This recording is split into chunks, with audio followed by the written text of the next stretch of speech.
Hey family. Something unexpected just happened in the last 3 minutes. So the intro of this live is going to be different than I thought up until 90 seconds ago. First of all, hi. My name is Bluecentric. Welcome to Bluecentric Live. We're going to be doing this more often than usual during the summer because the summer is our high season. But before we start, I want to talk about something that just freshly pissed me off. Because some of y'all might have me fucked up. So if you're new here, hi, welcome. If you're returning, welcome home, welcome back. But let's do some quick housekeeping. I just finished doing a really lovely summer house reunion recap with Carlos and Jasmine. Yeah, it was really, really lovely. And in the recap, Jasmine mentioned that she doesn't think race is a factor in how things are happening with the summer house scandal.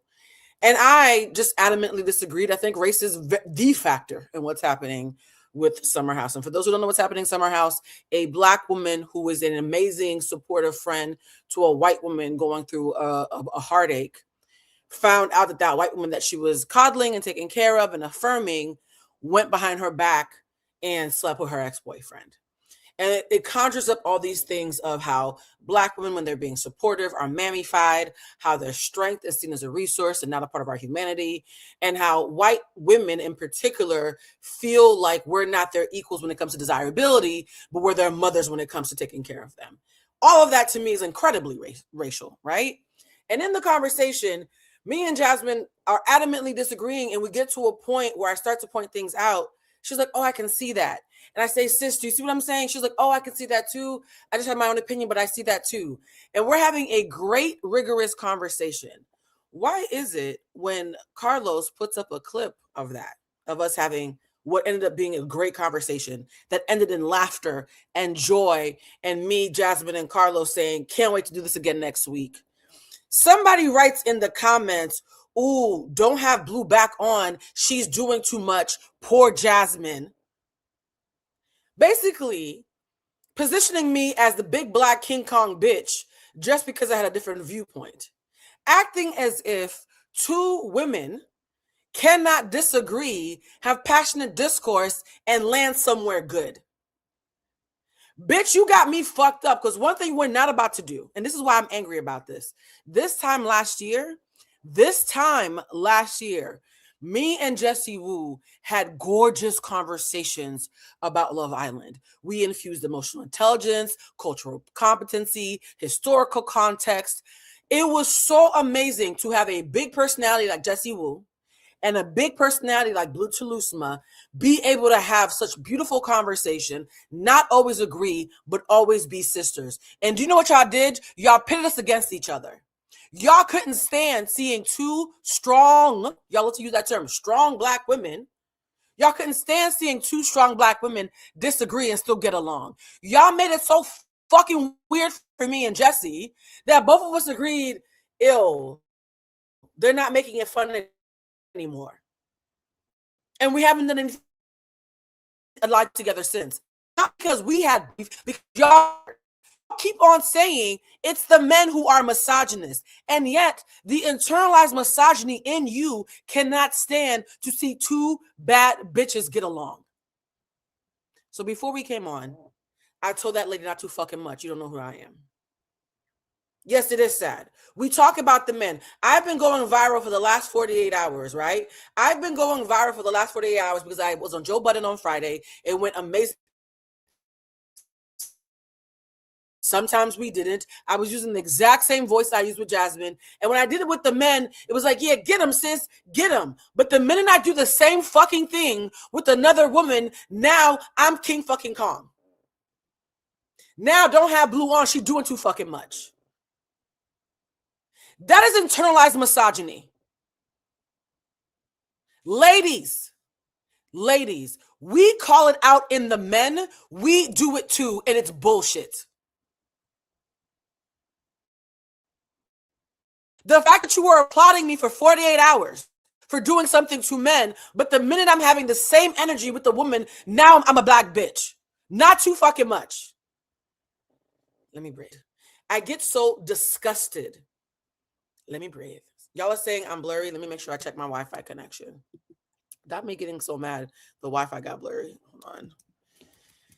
Ooh, child. Y'all not doing this again. Y'all not doing this to me again. Hold on. Let me check the Wi-Fi, y'all. Let's see. Oh, yeah. The Wi-Fi is scraggly. Yeah, the Wi-Fi is scraggly. And my Wi-Fi has been... Hold on. We're going to pause the live. We're going to pause the live. Ooh, that pissed me off so bad. If there's one thing that's going to always trigger me, it's when y'all pit women against each other. I hate when y'all pit women against each other. Yes, the laptop is plugged in, for those who are asking. I don't know why the Wi-Fi is acting up. You know what I'm going to do? I'm just going to call, because I haven't been home in a week, and so the Wi-Fi hasn't been used in a week. I'm going to call, what they call it? Let me move my Wi-Fi to the other Wi-Fi. Let's change to the other Wi-Fi and see if that helps. I have two Wi-Fis, guys. They're also doing construction around my area because the shop is being built near my house. Let me see. Hold on.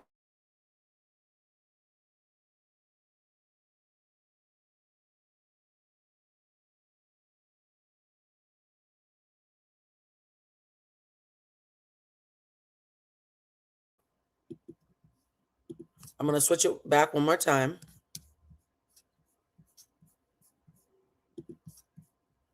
Switch it back one more time. We haven't had Wi-Fi issues in months, like, well, weeks at least.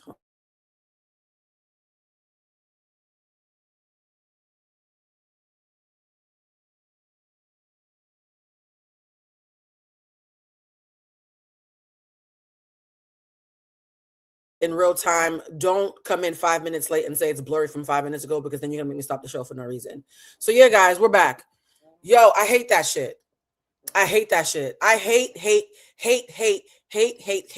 the internalized misogyny that makes y'all be super fucking catty when it comes to two women, but if it's up two men, suddenly I'm a fucking savior.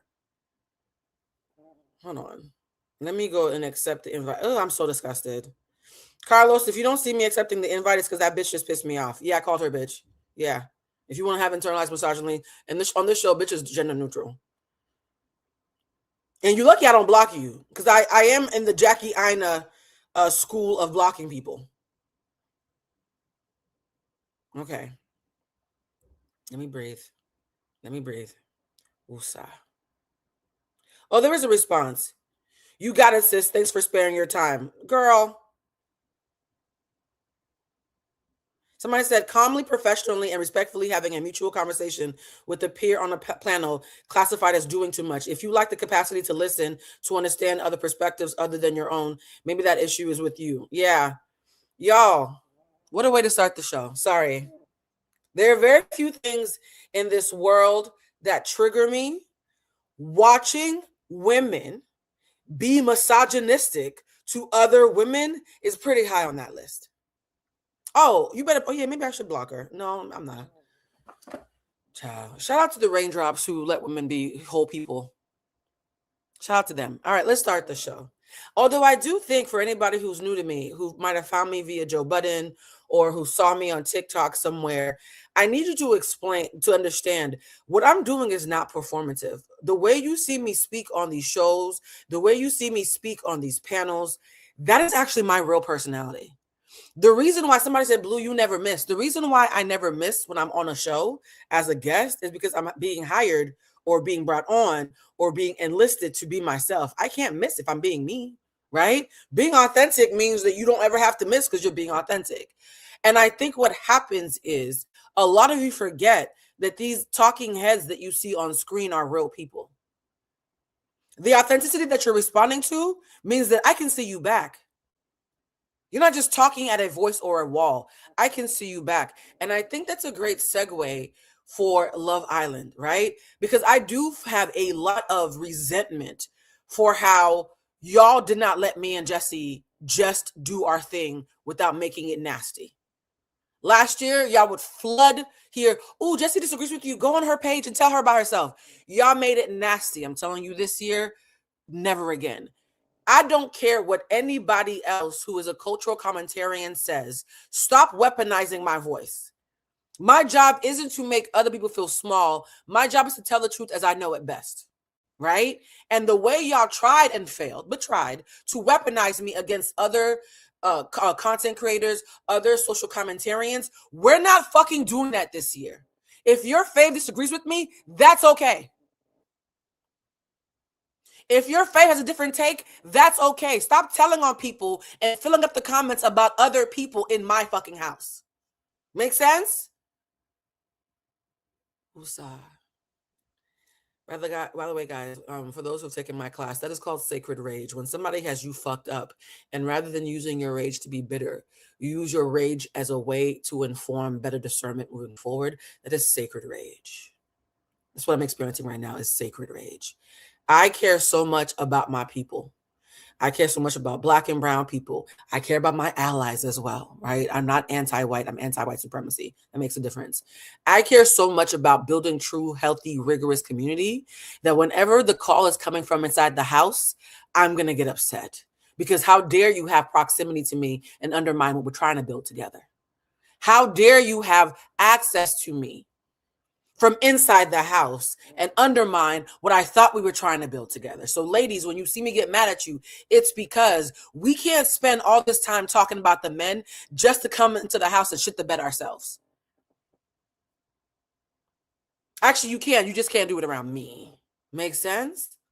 All right, let's talk about Love Island. Let me get my beverage. Ooh, child. Ooh. And to the young lady who did it, you might want to just keep my name out your mouth. I'm doing too much, then what? Then be less. Find less. Yes, Carlos King enlisted me because I do too much. Joe Budden wanted me to come on because I do too much. You fucking some of you bitches.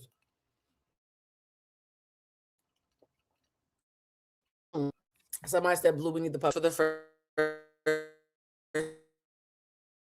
time. We do puppies where we clear the air when there's been bad juju." And you're right. The puppies are needed right now. Quick, and when the puppies are done and the wing chimes are done, we're gonna start with a fresh slate. But I actually don't mind that y'all saw me get mad because I don't want to be your fave because I'm always perfect and I'm always happy. No, that flattens the human experience. A lot of people, public figure status, they put on a performance of perfection that is very flattening to the human experience. I'm going to come on here and have good days and bad days and icky days and moody days. And my audience, the ones who've been riding with me for a long time, know that all of me is always going to show up. I'm not going to be unsafe. I'm not going to be intentionally harmful. I'm not even going to be demeaning. I am going to tell you when you got me fucked up. Yeah, that's part of the brand. Let's play the fucking game.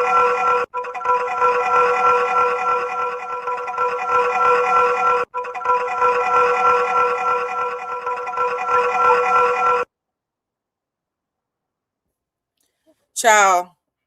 If the lag is back, then maybe I'm just going to have, have to call Xfinity. Y'all keep telling me the lag is back. We can't keep doing that. Oh, it is back. Okay, hold on. I should have listened to my first mind. We're going to call Xfinity. For those of you who have never experienced somebody have technical difficulties, I find it weird that I have not had any technical difficulties in weeks and now on the first day of Love Island. So I'm going to call Verizon. What is their number? I fucking hate Verizon though.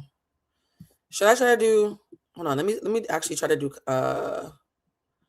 Comcast.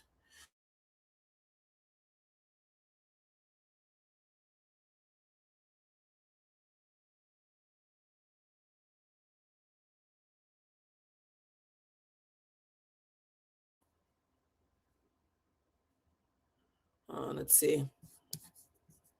Is this better, guys? I'm depending on y'all to tell me. Is this better?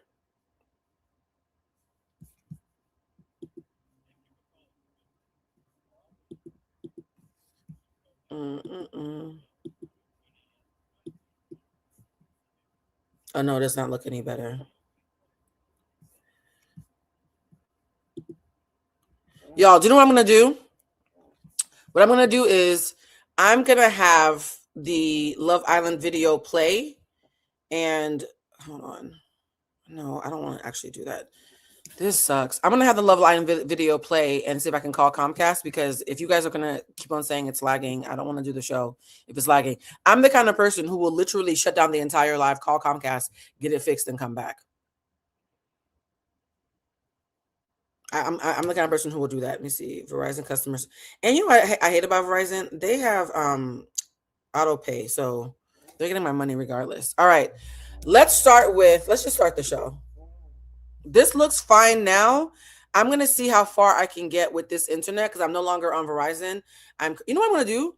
While I'm no longer on Verizon, I'm gonna actually pause the video and go reset my Verizon and see if it fixes itself. You guys, the problem for those of you who are not familiar about my mythos, we're building a shop, and because construction workers are working on my building to build my new candle shop, sometimes it causes stuff like this. So I'm gonna come right back. I'll be right back. I'll see y'all.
All right, family, I am back, and Verizon provided no support. Can you guys see me?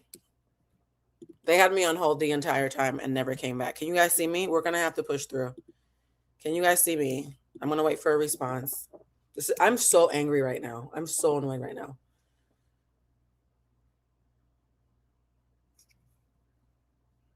Can you guys see me? Thank you. Okay. So if it goes out, I can't do anything about it. Verizon had me on the phone for 7 minutes and never helped me. So I will be, you know what? I'm not even going to get mad at it. If it gets blurry, just don't hijack the chat by saying it's blurry, because you know I'm going to have to stop the entire show. Shout out to ADHD. All right, let's start. Let's play the dogs again, because between that lady having me fucked up and then my internet going out, I've been in a great mood all day. Is Mercury about to be in retrograde? Is that what's going on? All right, we are in the 26-minute mark, and we're finally getting started. For anybody who's watching the replay, please do not waste your time writing in the comments what's taking so long. We're starting at the 26-minute mark. Okay? All right. I think we're good. If we're not good, tough shit, because Verizon does not want to help me in real time. All right, let me start playing the clip. Hold on. Also, one of the things I love about being live is that you guys get to see, and I think even when Carlos had a show called Love and Marriage Birmingham, Stormy, which is like this entrepreneur who makes $1 million during her lives, her life had some fuck ups, and you see how stressful it is. I think people think when you were a pundit or talking head on a show or even on YouTube, they don't think about the technical support. They don't think about the time you spent researching the clips, the video, the editing. Like, it's an actual job, right? Just because we make it look easy doesn't mean it is easy, because if it was easy, everybody would be doing it and actually thriving. And so I think that's why I was so offended, because the fact that me and Carlos and Jasmine worked so hard to have such a great conversation, and a layperson just watching is like, oh, you're doing too much. I was like, bitch, you have no idea. You have no idea. And so I will say this, it's not lost on me that the internet is a nasty place, which is why I think for once, and guys, I hope I don't have to eat my words. I think for once, producers listened to the internet and it made things better. I think this is my segue. You like that? I think for once, when the producers saw how dangerous, how nasty, how mean-spirited things got, particularly when it was Huda versus Olandria versus Shelly, and then it was Shalace versus Nicolandria and all that stuff, I think they realized if it gets any worse, we're going to have a mess on our hands. So even though it's great for ratings, we have to make a choice. And you can tell they made a choice, because this season of Love Island, the premiere felt different, because the cast felt like we had gone back in time to what the show used to be. Now, for those of you who are part of the 40%, we have a thing on the show where we say 60% of you come on here because we're talking about things that you already know. The other 40% of you don't know anything about what we're talking about, and I have to kind of catch you up. Don't worry, to the 40%. You don't even have to ever watch Love Island to enjoy our recaps. We do it in a way where it's almost like a story time. So if you're not a Love Island fan and you never plan to watch Love Island, you can still rock with us. We make sure the 40% still feel seen.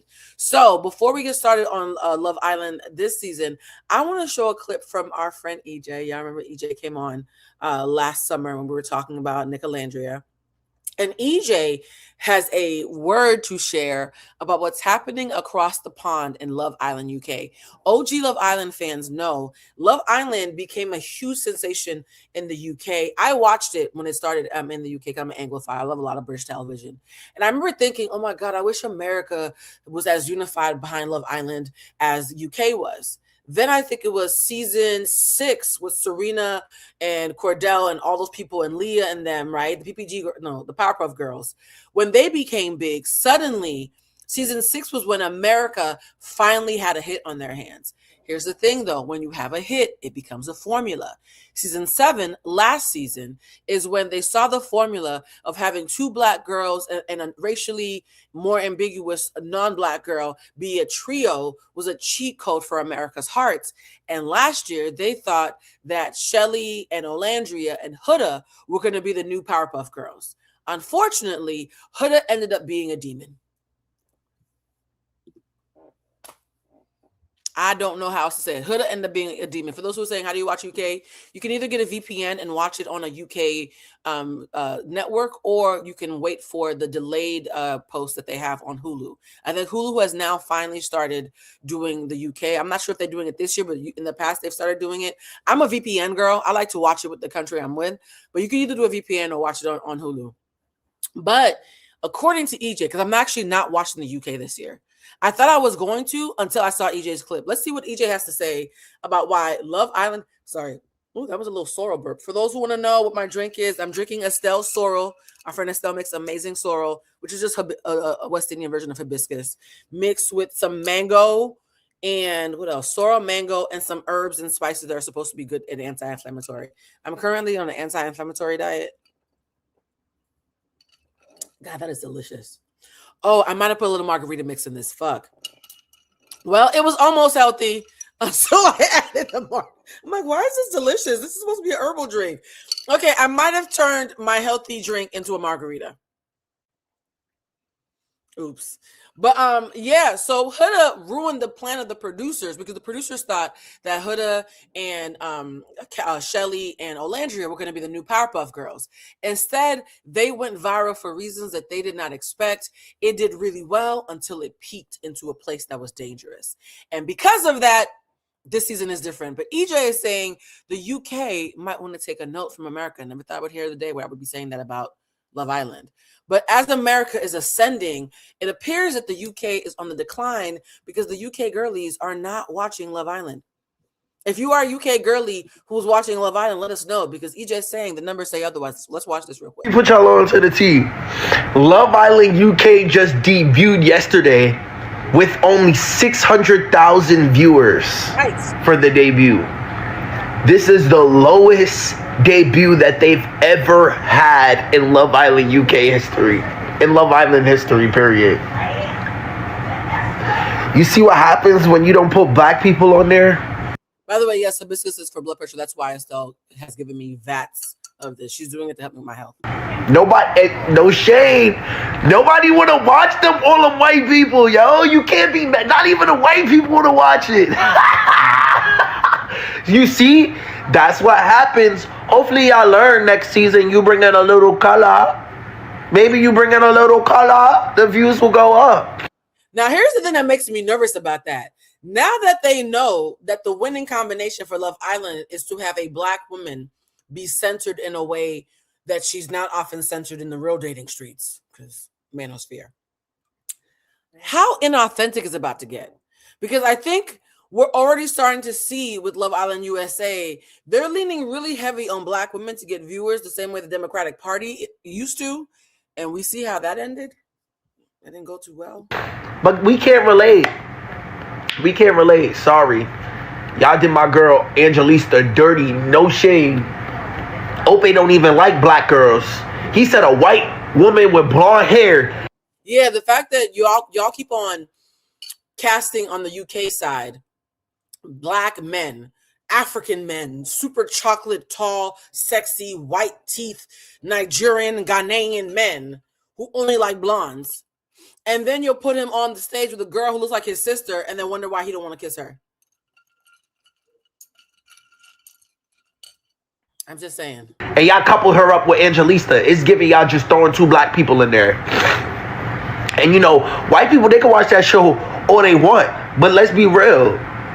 They've been watching the same thing since Love Island began. It's always the same type of white people all the time, all the time. Y'all know y'all got a very specific demographic that like to keep two black people. There's nobody to spice it up. That's why nobody watching that shit no more. Hopefully that humbled y'all. UK viewership was the lowest. Love Island UK's viewership was the lowest debut in Love Island history.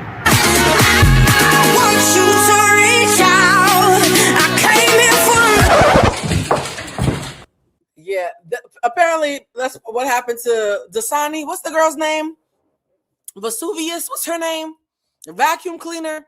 Child, I don't care. But Vasam somebody. She got yanked out of there. We talked about it in our previous live. She got yanked out of there because her ops dropped videos of her saying the N-word not once but twice. 2 times. Okay? 2 times of saying the N-word with glee in her eyes. So because of that, She is gone. So we're caught up, right? For the 40%, we're caught up. They tried to do a scheme that Todd set up last year in America. It worked too well because Huda became crazy and was acting like Mount Vesuvius and blowing up on everybody. They realized, if we do another Huda, somebody might go to jail. So this year, they've brought it back to basics, okay? Somebody called her Vagisil. Y'all ain't shit. Y'all ain't shit. All right. Somebody said, thank goodness for her ops. So I'm going to start with, hold on. Do I have another video I want to show before I get started? Not the producer saying. And no shade, but why are all my sisters in there with no braids? Yes, this is the last thing I want to cover before we get into my recap. A lot of you were in the comments before we started. Were saying, what's up with Black women attacking the girls? I don't know about attacking. I haven't seen those. If it's happening, I believe you. What I've been seeing on my timeline and my algorithm, which can be totally different from yours, is Black women saying, now, girl, you going to be in Fiji in a pool with no edge control and no braids? That I actually don't think is problematic. I don't know what kind of hair y'all got. Okay, I know y'all love this sewing. Ain't no way I'm taking this for 8 weeks. No, actually, maybe I could, because my sewing bitch is amazing. The lady who does my hair, who does my sewing, she's on set in France for like a movie or something. But right before she got on that plane, she did this fucking sewing. This shit could last for probably 6 months if I wanted it to. I have a good sewing that responds well to water, right? Like I didn't feel like straightening my hair today, so I just did this instead. I have good quality hair. But for most of the girlies who have hair that has leave out, I too would not have leave out in Fiji. A bunch of white folks and white presenting Latinas and Babonis with my edges out. So I actually agree with y'all. I don't disagree that it's shocking that none of them have braids. I don't think I've ever seen a season of Love Island in America where at least one girl didn't have some bomb ass braids. So the fact that everybody's like, look, we're going to have our leave out. We're going to have this Fiji sun and we're going to see what happens. Yes, I'm worried for Trinity.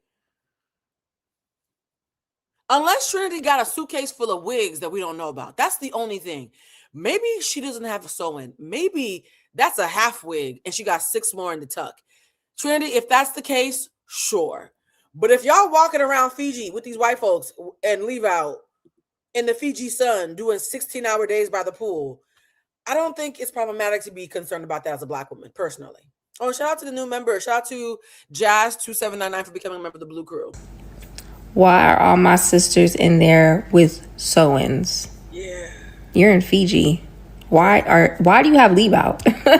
Trinity, your hair is stressing me out so bad I can barely watch. I will say this. Trinity does this a lot. That's Black girl for let me fix my edges. Trinity, I can't do 6 weeks of you doing that. I'm praying to God that either Trinity has hair that is amendable to wash and go, because there's different ways to have Black hair. Some of y'all have Black hair that acts like my sewing. Okay, so excuse the fuck out of me. If you got hair that can do this in the Fiji sun without fighting you and being knuck if you buck, that's amazing. Okay, but as a 4A girly, I cannot do that. Yes. So Trinity, baby, you stressing me out. I'm not gonna call myself an auntie because I don't like calling myself an auntie, but as a big sister.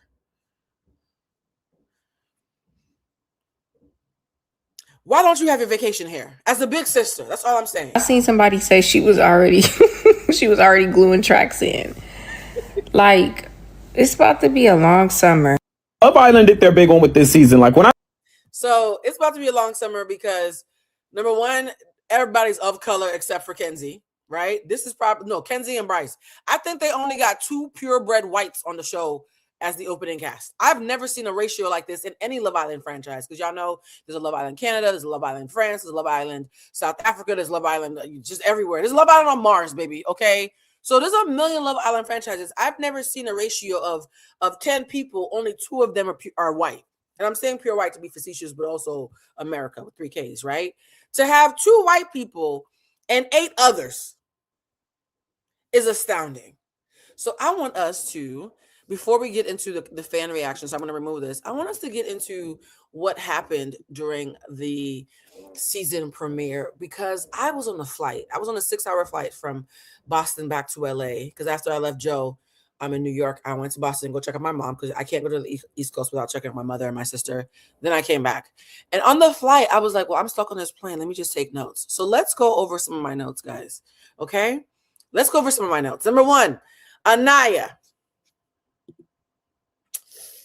Oh, this might get me canceled. How do I talk about this without getting in trouble? Ooh, how do I talk about this while still being honest? Anaya, Love Island.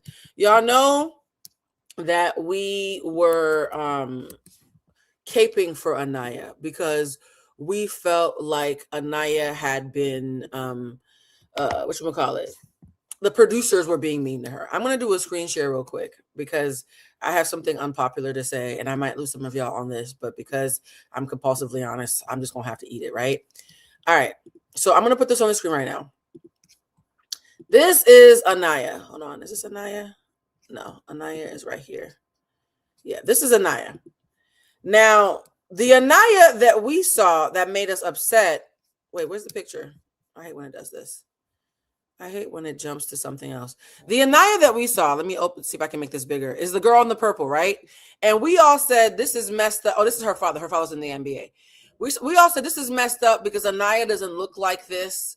Anaya is a victim of bad lighting. Anaya is much prettier, much more baddie than what they are showing. Who is this girl, right? Then we saw the Anaya that was on her feed. And I'm going to open a link in a new tab so you can see it by itself. We saw the Anaya that was on her feed, and we saw this girl. And we said this girl and the other girl look related, but they don't look like the same person. I fear we owe the Love Island producers an apology. I'm probably alone in this. Nobody else wants to say this, and I know why. Yes, we thought Anaya was going to be Chocolate Angel Reese because of her Instagram. And the way my tism is set up, as pro-Black as I am, the way my tism is set up, the way my pattern recognition is set up. Anaya, baby, you don't look like that. I'm gonna have to take your baddie chain. I'm just joking. I'm joking. Anaya does not look like Chocolate Angel Reese. Anaya looks like the pictures that the producers have of her. And here's the thing: Anaya is not an unattractive girl. Let me get a picture. For those who are like, Blue, what picture do the producers have of her that people so mad? This is how the producers have her. You see the difference? And this is the real Anaya. I think what's happening is, and a perfect example. Right now, I have a no filter. See? No filter.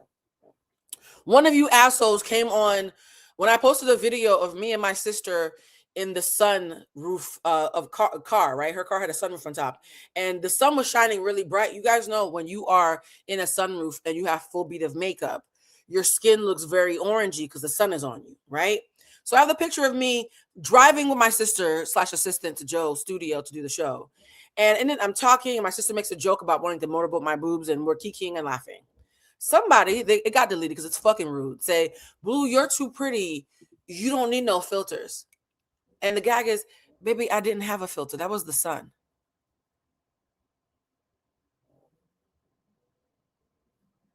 You know how crazy it is to have somebody tell you that you're pretty, but you're doing too much with the filter, and the only filter is UV lights, the sun, okay?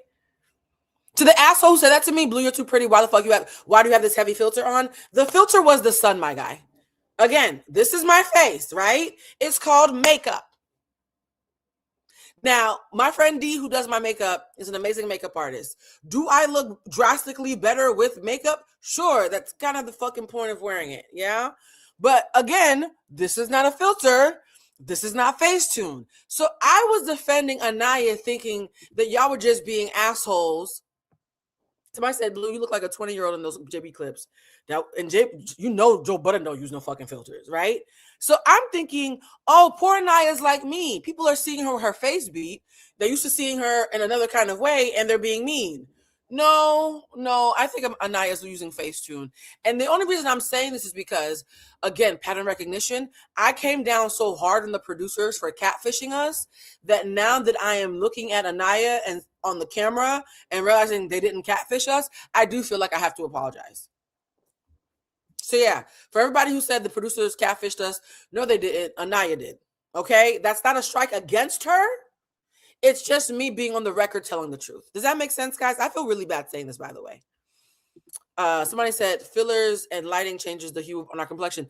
Oh no, it wasn't the hue, it was the face. Let me show you again. Let me make myself smaller.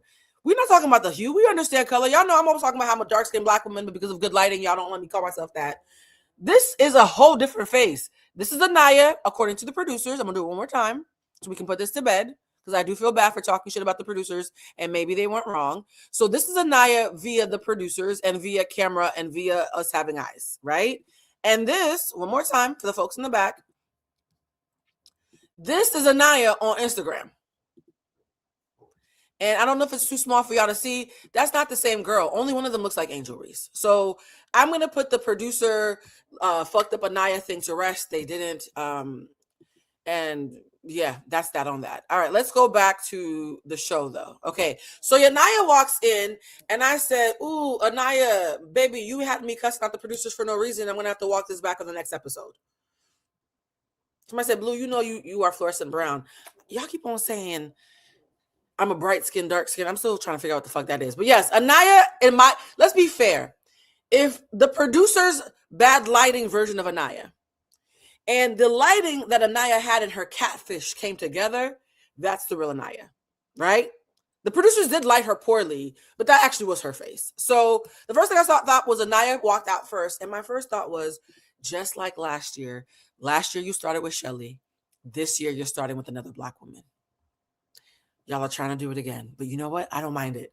If this is what it takes for you to center black women, I'll fucking take it. So Anaya walks up, and I'm stunned like a nigga on a first date on Hinge who feels like he's gotten catfished. Somebody said, don't get Blue started, child. I'm trying to behave. Renaissance brown. I don't even know what that means. Yes, extremely poor. So yes, the lighting was bad, but the face was also her real face. Then Kenzie walks in. Kenzie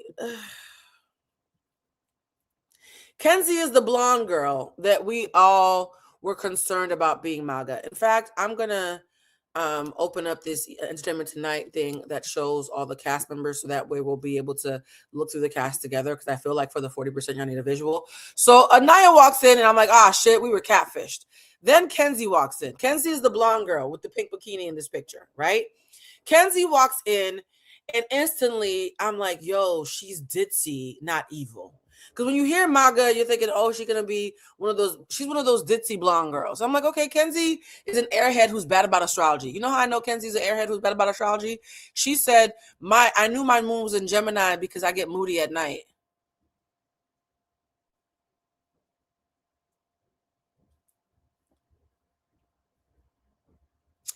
I've been doing astrology since 1996. I'm 112 for anybody who's new here. I've never read a book that says your moon sign is how you act at night. Yeah, she reminds me of she reminds me of DJ and Kimmy had a baby. She looks like DJ, but she acts like Kimmy from Full House. I said, baby, what you mean your moon sign means you're moody at night? Oh, baby, no, that's not. And poor Naya's like, okay, I might have lied about my face, but bitch, I know how to read. So both of them felt like two airheads. Then Anaya and Kenzie find out that they're both from Georgia. They start freaking out. Oh my God, we're both from Georgia. Ski-wee. Like they get very excited, right? It was very loud. I felt like dogs could hear them from about 3 miles away because the octave got very high. Then Melanie came out. And the note that I have for Melanie is gorgeous, but the Yo Soy Dominicana was cringe. So Melanie comes out looking like a light-skinned black girl, but I feel like the producer said, and Melanie's the one in the bottom with the blue. They said, hey, you're a feisty Latina. Please say something and, she bangs. Speak like Ricky Martin. It didn't feel authentic. I don't think in real life, Melanie walks around just yelling your soy anything in the middle of a job interview. Yeah? It felt like the producers wanted her to lay it on thick because they wanted her to be Andriana from last year, but without captions. Yeah? So Melanie, beautiful girl, Dominican sister. Y'all know I'm Haitian and Cuban, but my half siblings are all Dominican. So I loved her energy. I think she's very pretty. I think she's a great personality. I do, though. I have a note here that says, hold on is Melanie a part of the Blue Crew? Because y'all know all last year when the Blue Crew was going viral talking about Love Island, I kept on saying how much, not me no black, shut up. I kept on saying, mi gente Latino, yes, J-Lo. It was given very J-Lo. I kept saying last summer, I hate the term girls because it almost always comes out, at least publicly, in a performative way when you're trying to rob a woman of her free agency and autonomy, right? We tend to use the girl thing when a woman is just thinking for herself and not playing along and subscribing to groupthink. So I hate the term girls girl. Sure enough, here comes Melanie. I don't believe in the term girls girl. I feel like if you are really about women, it's going to come through your actions and you don't have to be fake and perform. I said, now, bitch, let me find out that you were, she might have been. I'm going to adopt her as the member of the Blue Crew because she talks like us. So Melanie, you're pretty, you black, you Dominicana, right? You're soy Dominicana, and you seem fun. So when she comes in that beautiful blue dress, I'm like, okay, I like her. Then comes, I can't pronounce this correctly, Beatrice. Y'all, my accents are bullshit, right? Then comes Beatrice. And she says, if you can't say my name, call me Bea. Which immediately made me laugh. Or Bea. Did you say Bea or Bea, y'all? Because my students will tell you I'm really bad at names. I'm bad at directions and names. So Bea, we're just going to call her Bea for short for now. Bea comes in. She's the young lady in the yellow. And Bea is a para-Olympian who's gotten 2 bronze medals by going to the Olympics. Somebody said, blue picking clients, I'm sad. Y'all know, it is Bea. Thank you, phonetically, you know my heart. Oh God, this is going to be a long season because I'm realizing that the more comfortable I am with the Blue Crew, the more honest and blunt I'm being. Bea coming in, and them making such a kerfuffle that she's an Olympian. Even though she has a missing limb, she's never wanted to be seen as anything other than a full human being, which is fine. And then starts speaking a lot about all her accolades, and then starts speaking about how horny she is. She came out very horny to me. Mind you, I'm a horny girl myself, so I know my kind. I was like, ooh, she lustful. Did I write this? Yes, the lustful Olympic, beautiful, and asterisk. Now, here's the asterisk. I'm about to break the fourth wall. There is a type of plus size Black woman that I make it a point to make clear to people that I am not, because I feel bad for her and I don't need your pity. When you are a marginalized group, there are 2 ways that women of color in particular, when they're part of an extra marginalized group. So you're a woman of color already, but let's say you're fat and the world is fat phobic, or you have a disability and the world is ableist, or you're dark skinned and the world is colorist, whatever it is. Some women who have a 2-for-1 special on being othered will sometimes become hypersexualized to compensate for the fact that they are othered. Like, oh, I might be a big Black bitch, but I could give you a blowjob. In fact, I can't tell you how many times when I was younger, men would think that I was a fat girl who with low self-esteem who would just give them a blowjob. They learned the hard way. I'm not that kind of bitch, right? And so I've learned that women who have 2 or more asterisks next to the name, there's 2 things they usually do. Either they are the hyper Black excellence overachiever, like, oh, I might be fat and Black, I might be disabled and Black, I might be poor and Black, but I got all A's and I'm the smartest bitch in the room and I'm a high achiever. We've spoken before on this channel how Black excellence is often a trauma response, right? I might be these 2 things, but I'm extra fucking amazing. I'm Superman. The problem with that is, baby, you're actually also human. And the minute it's time to be human, you don't know how to be human because you've been hiding behind extraordinary.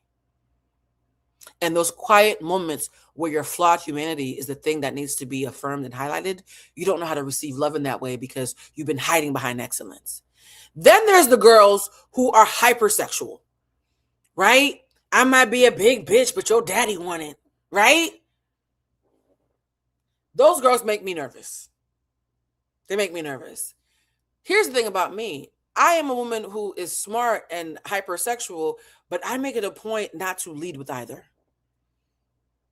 You might think, oh, Blue's a smart girl, but what's the first thing people tend to say? Even when I was on Joe Budden podcast, they were like, she's so sincere. She's a breath of fresh air. She happens to make nasty jokes. She sounds really smart, but she's sincere. I do my best. I'm going to be honest with you guys about this because this is something that I had to work through in therapy. I do my best to have my sincerity to be louder than my excellence or my sexuality. because I don't want to be flattened into either of those stereotypes, either of those coping mechanisms. So when I watch Bea talk about being an Olympian and then dick, and then an Olympian and then dick, and then an Olympian and then some more dick,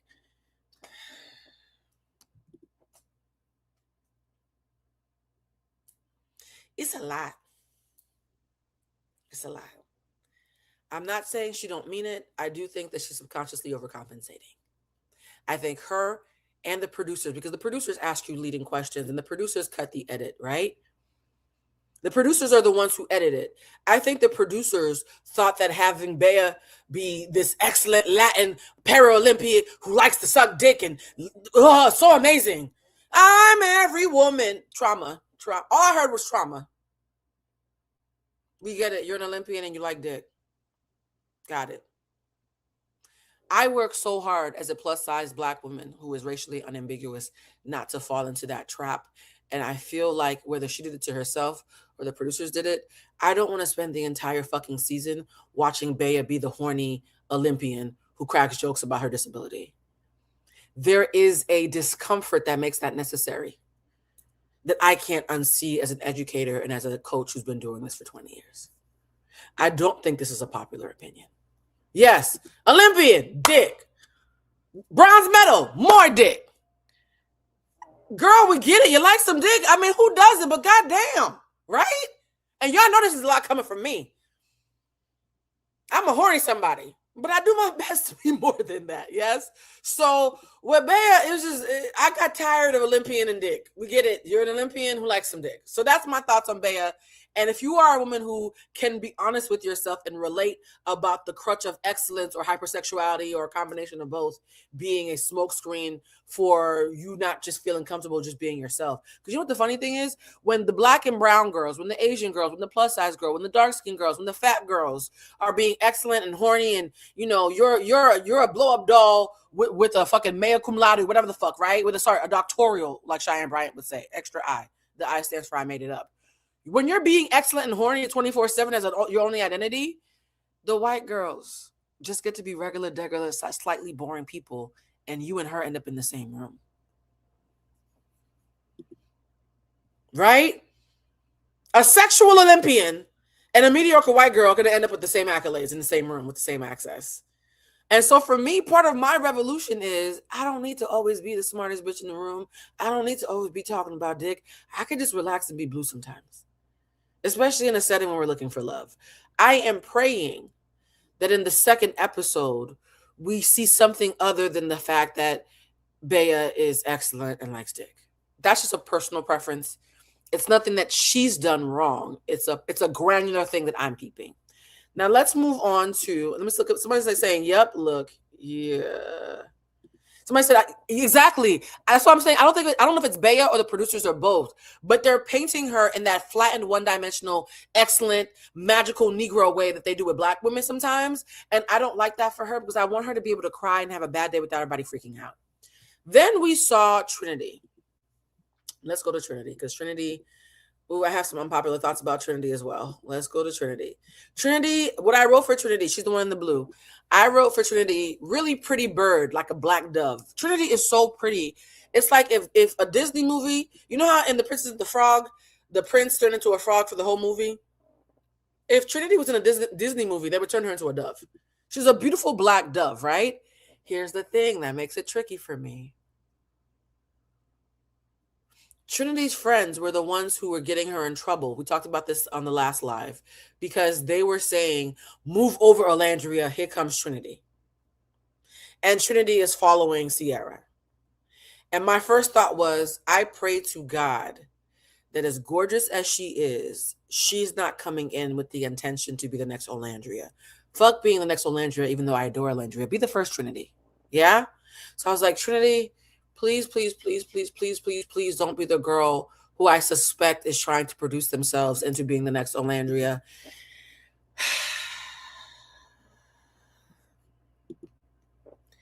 When it was time for Trinity to pick a man, when it was time for gorgeous ass Trinity to pick a man, guess who she chose? the Brokeback Mountain version of Nick. There's a guy named Bryce who came on the show who looks like Nick's leftovers. Bryce, I know that's not a kind thing to say. Unfortunately, it's the only way that I can encapsulate how I feel about you. It's like if God made Nick and you took the scraps off the floor and made a man into them, it'd be Bryce. Bryce looks like Nick's leftovers. And so it's not lost on me that the girl whose friends have gotten dragged for saying, move over, Alandria, our girl Trinity is coming for your crown, immediately, and was the only person who chose baby Nick. It was given gay cowboy / Nick. I'm sorry. I'm just being honest. And here's the thing about me. Because I'm so painfully authentic, even if I adore somebody, anything contrived gives me the ick. Trinity being the only woman to pick the least attractive man in the house simply because it's obvious that he's supposed to be the new Nick made me wince, and I'm not standing for her right now because of it. I'm being honest. It's not a strike against her. It's a ugh. It's like if you met a really pretty girl and then she farted, and you're not judging her for the fart, but you can still taste it a little bit because she was standing next to you when she did it. You're like, ooh. You're waiting for the smell to go away before you fix your face. You don't hate her. You're not going to hold it against her for the rest of her life. But, ooh, you pooted. Trinity, when you picked Bryce, you pooted.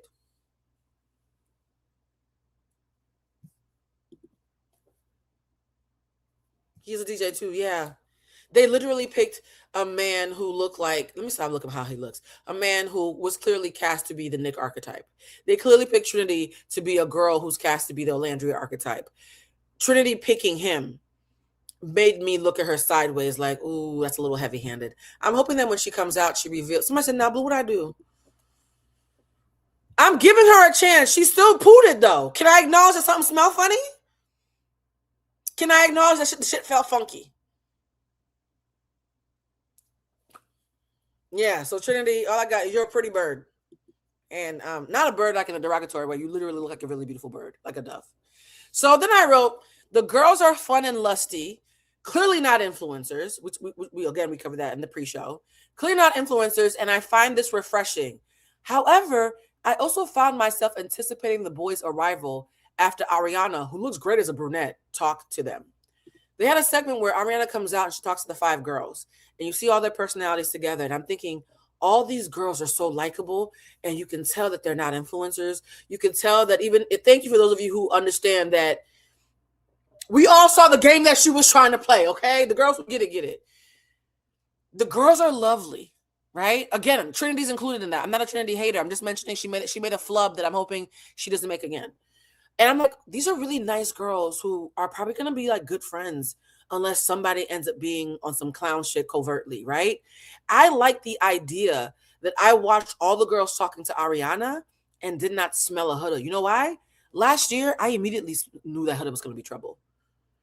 The minute Huda walked in with a black scent, flicking her hair, hey girl, haying herself to actual black people, I said, oh shit, she's going to be the girl who looks Persian, is convinced that all the men are going to want her, and God forbid a black girl get any place, she's going to throw a tantrum. I knew that within the first 10 minutes of seeing Huda.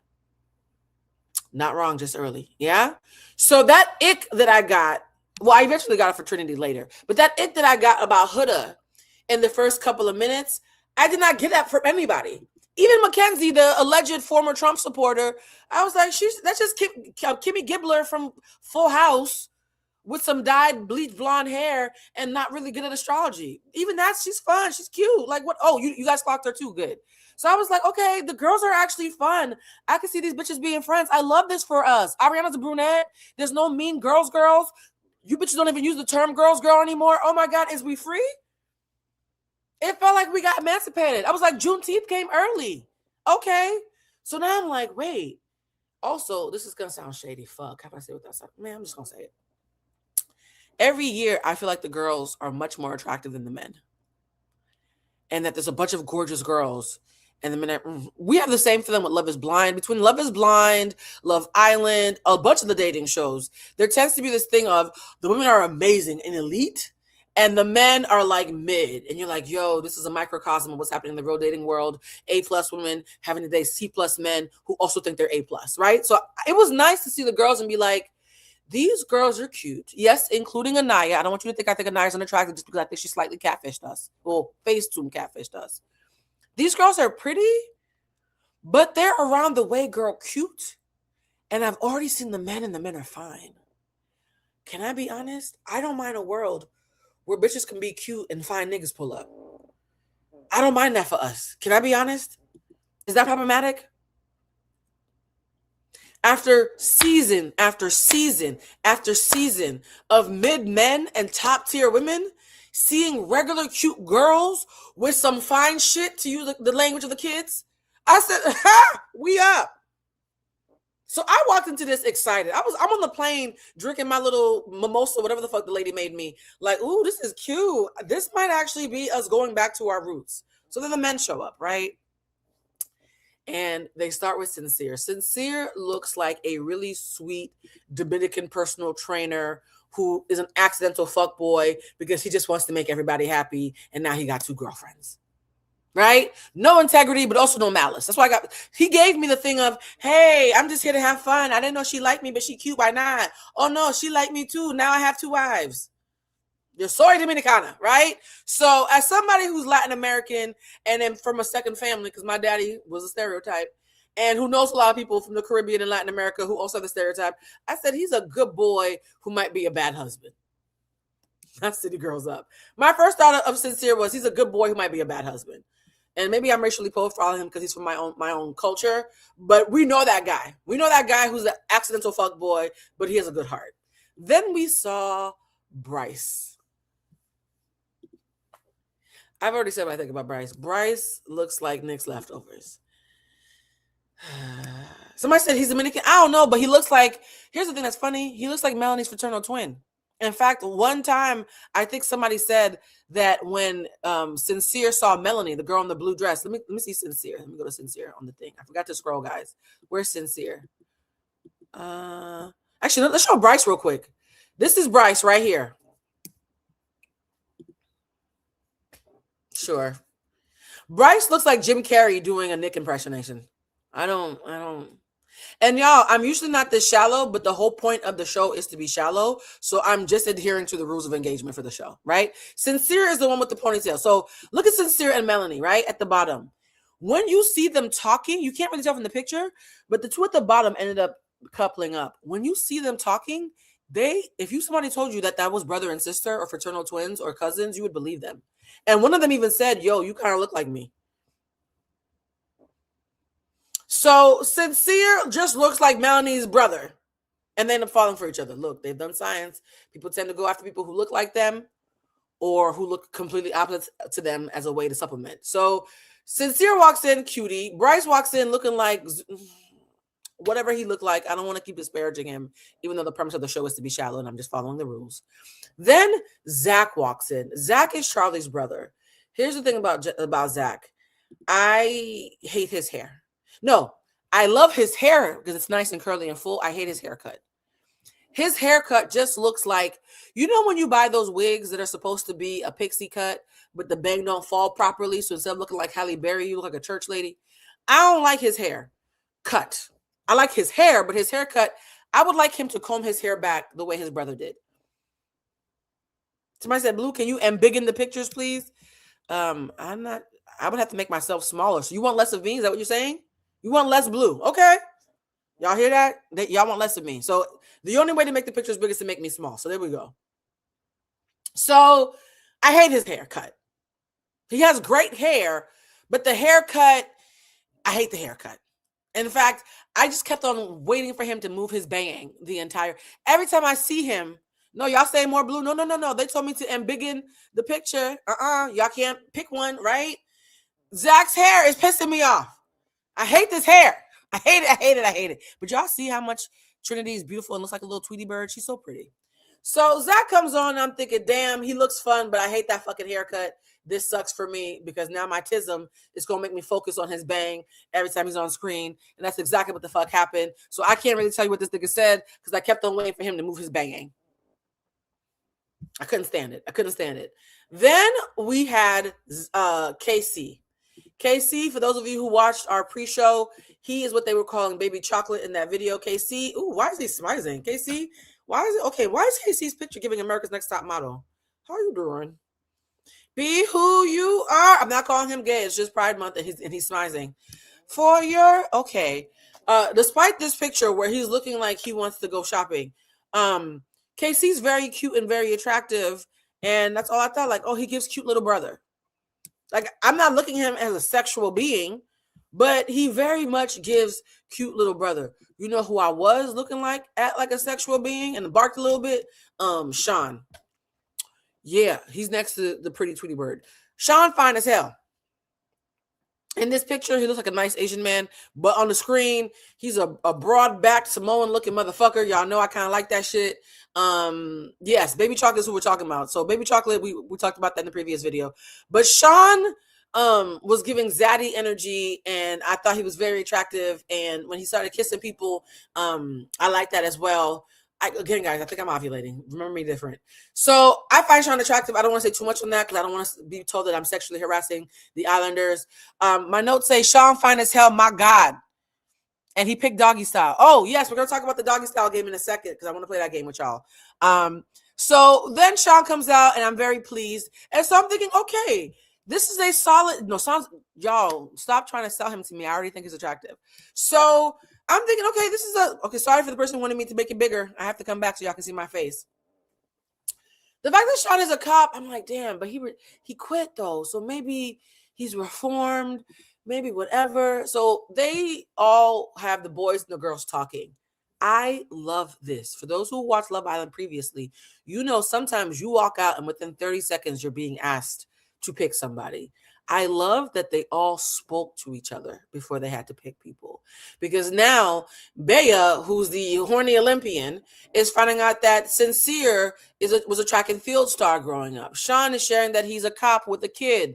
Like, everybody's sharing their story. I love that. Kenzie and Anaya are like excited that they're both from Georgia. I love that everybody got to see each other's personalities first, right? So after they see each other's personalities, then they play a game where the women are on one side of a door, the men are on the other side of a door, and every single door has an answer. And whenever you see an answer that you like, you stand behind the door that has the answer you like. When the door opens, whoever had the same answer has to make out with you.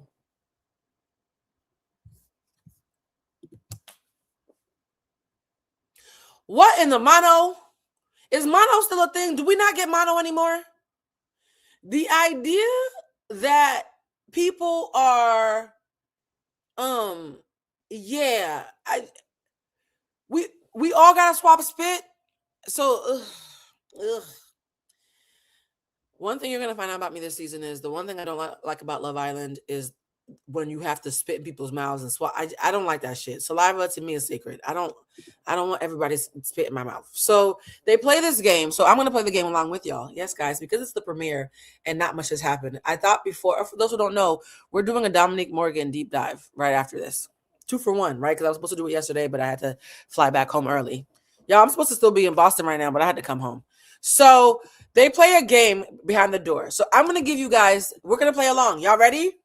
Can somebody say yes if you're ready? We're going to play along. Oh, don't even mention the milk challenge before I throw up in my mouth. Yuck. I'm going to ask a question.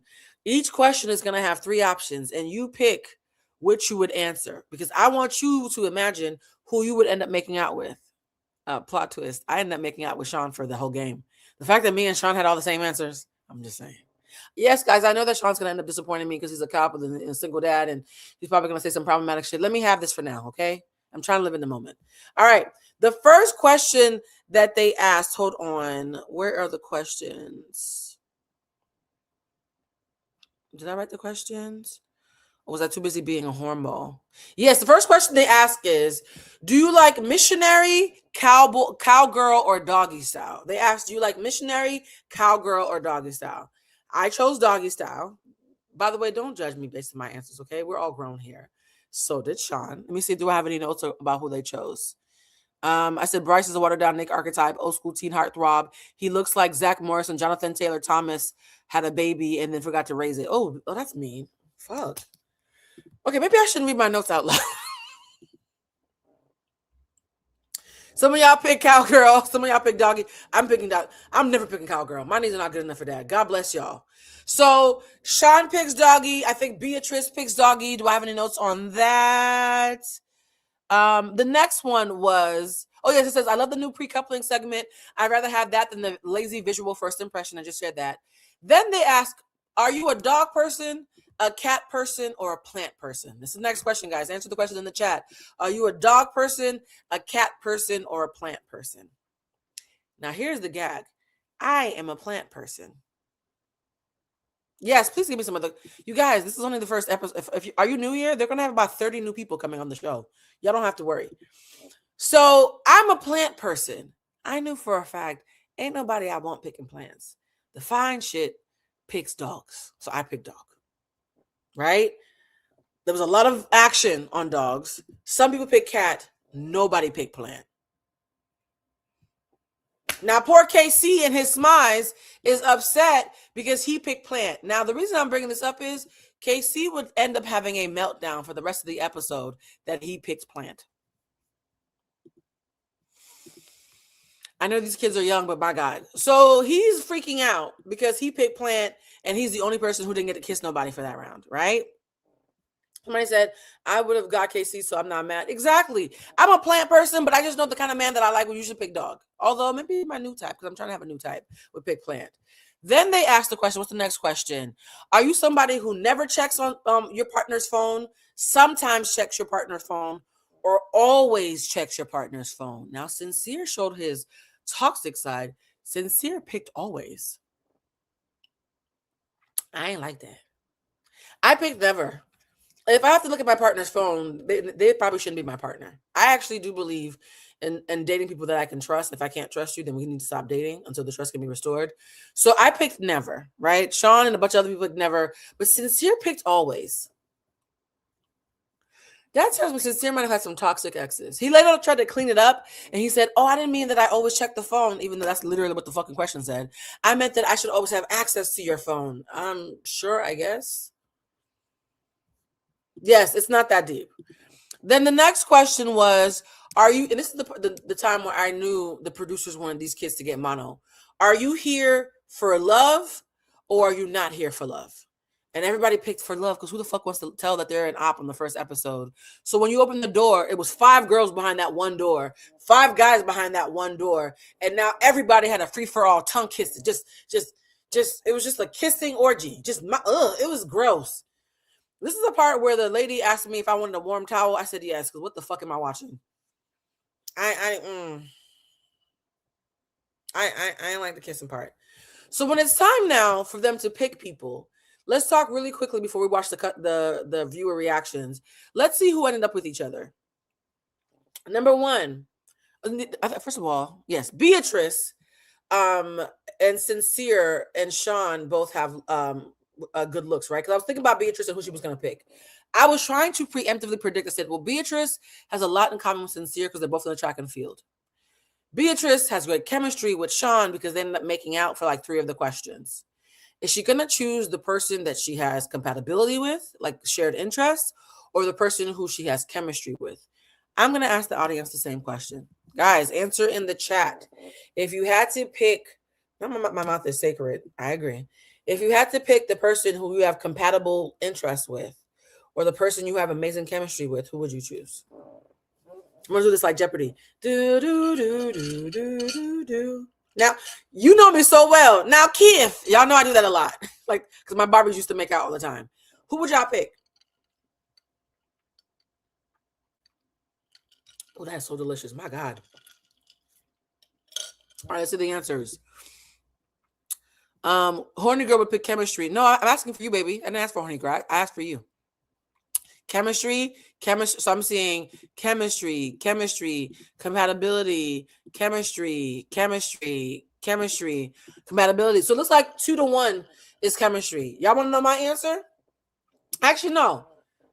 Guess my answer, guys. If I had to choose between someone who has similar compatible interests or someone who I have amazing chemistry with, who do you think I would choose? I want to see how well y'all know me. Put a blue heart so I know you're talking for me and not for yourself. Who do y'all think I would choose between chemistry and compatibility?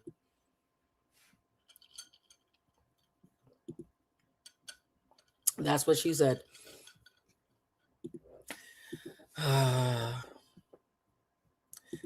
Okay, it looks like most of you pick compatibility and most of you are wrong. I would pick chemistry. Why is that?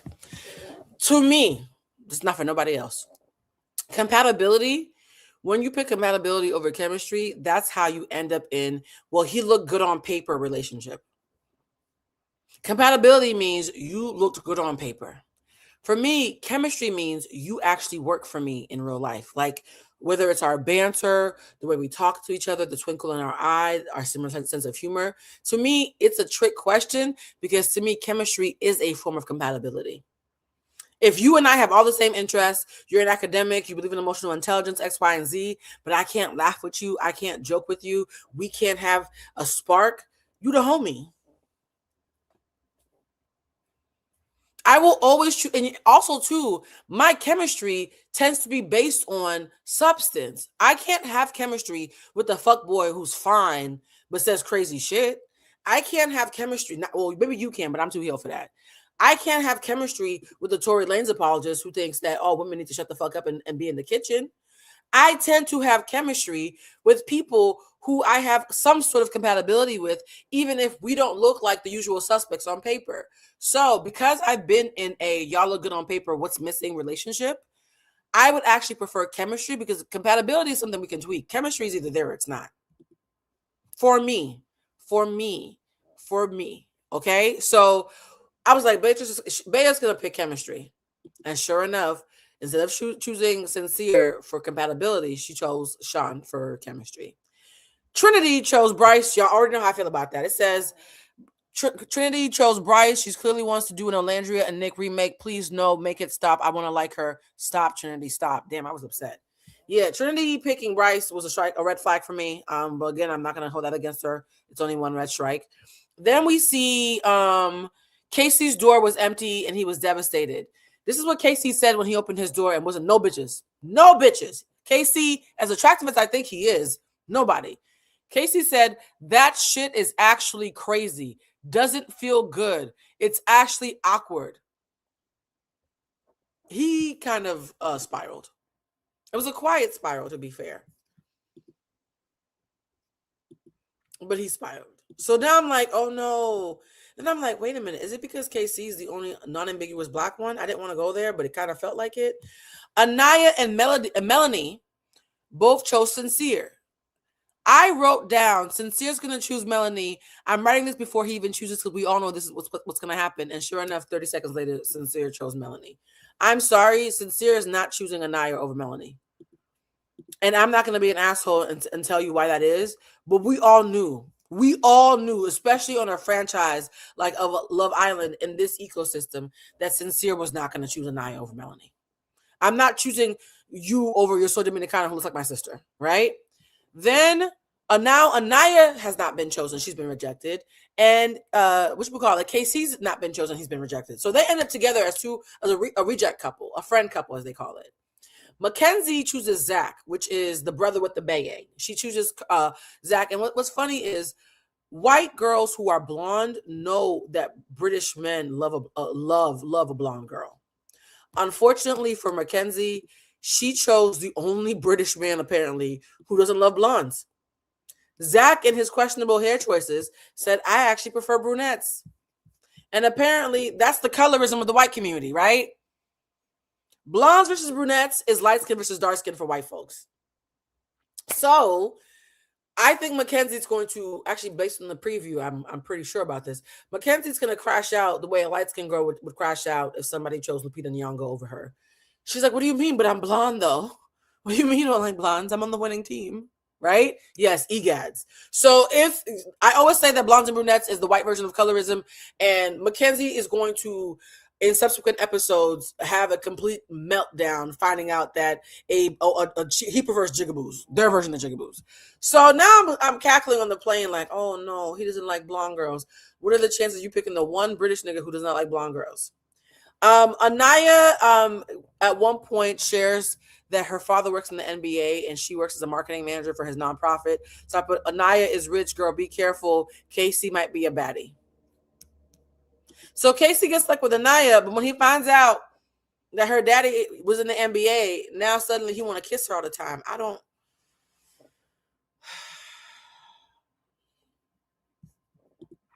Do I have any last notes before we go? At one point, and this is something that I do want to point before we go back to the video recap. At one point, Bea is sitting down with Sean, and while she's talking to Sean, Sean tells her that he loves country music. And Bea says, I'd rather acquire a second disability than listen to country music.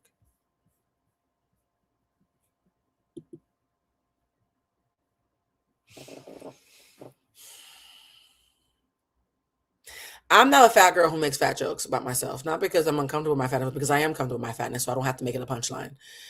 I winced a little bit when she said that. It tracks with the Olympian dick, Olympian dick, Olympian dick. Take a break to make a joke about your disability, Olympian dick. The overcompensating is exhausting for me, but I know that I'm not probably sharing a popular opinion. So at this point, I'm like, Sean, I'm wincing that Bea made that joke, but then I paused and said, Sean, you're obsessed with country music. Where were you on January 6th? And that's the exact moment that Sean stopped being attractive to me. A cop who likes country music, ain't nobody fine enough for me to look over that.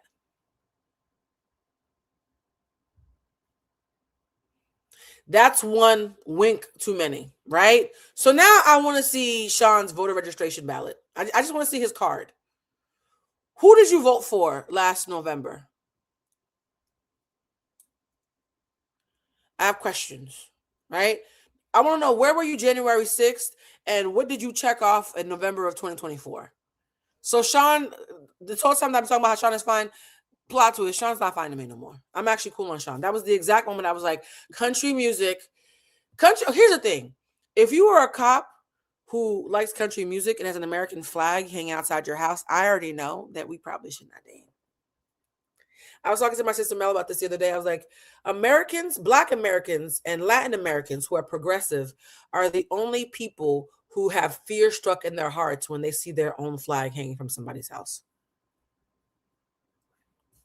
Sean's not Jamaican, and Jamaicans can still be anti-Black, right? So if you are a progressive Jamaican who works at Black Lives Matter and is an activist, and you happen to like, Shania Twain, I can eat that. But to be a cop who likes country music, and you didn't look at you didn't give none of the Black girls no fever, I'm good.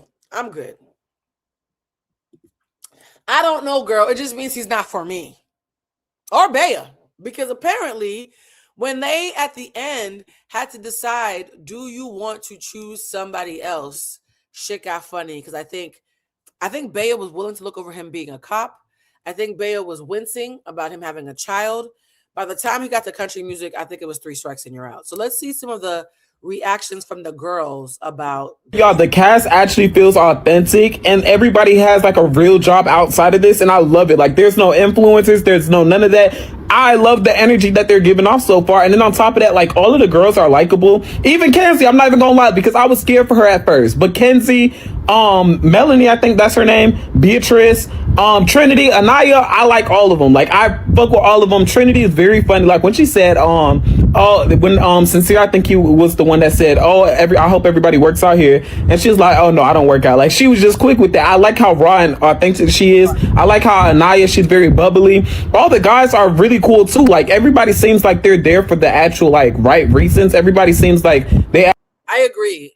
Everybody seems like they're there for a once in a lifetime experience and to have an audience watch them fall in love. And I actually enjoy that because that is so fucking retro right now. The fact that there was no influencers on the cast made it better. And to any influencers who are watching, I need you to hear my voice. You being influencer first and person second is becoming a detriment because it's reading tone deaf. we enjoyed the premiere because it wasn't so influencer heavy. So I'm saying, whether you're an influencer or a content creator, I mean, I'm a content creator. I don't want to be a fucking hypocrite. Whether you're an influencer or a content creator, don't lead with that. It's becoming cringe. Actually want to find love, except for Casey a little bit, but like I feel like they all just like got a purpose, and it's actually like refreshing to see. Like last season it was just too much. This season actually feels refreshing, but it is the first day still, so I'm not gonna say too much yet, just because I don't want to jinx it yet. Right. But like everybody seems like they're coming in on a positive note, and I fuck with that. Like I love just how it's going so far. This is a good episode. I'm not done yet. I'm gonna finish soon, but I'm gonna come back to y'all.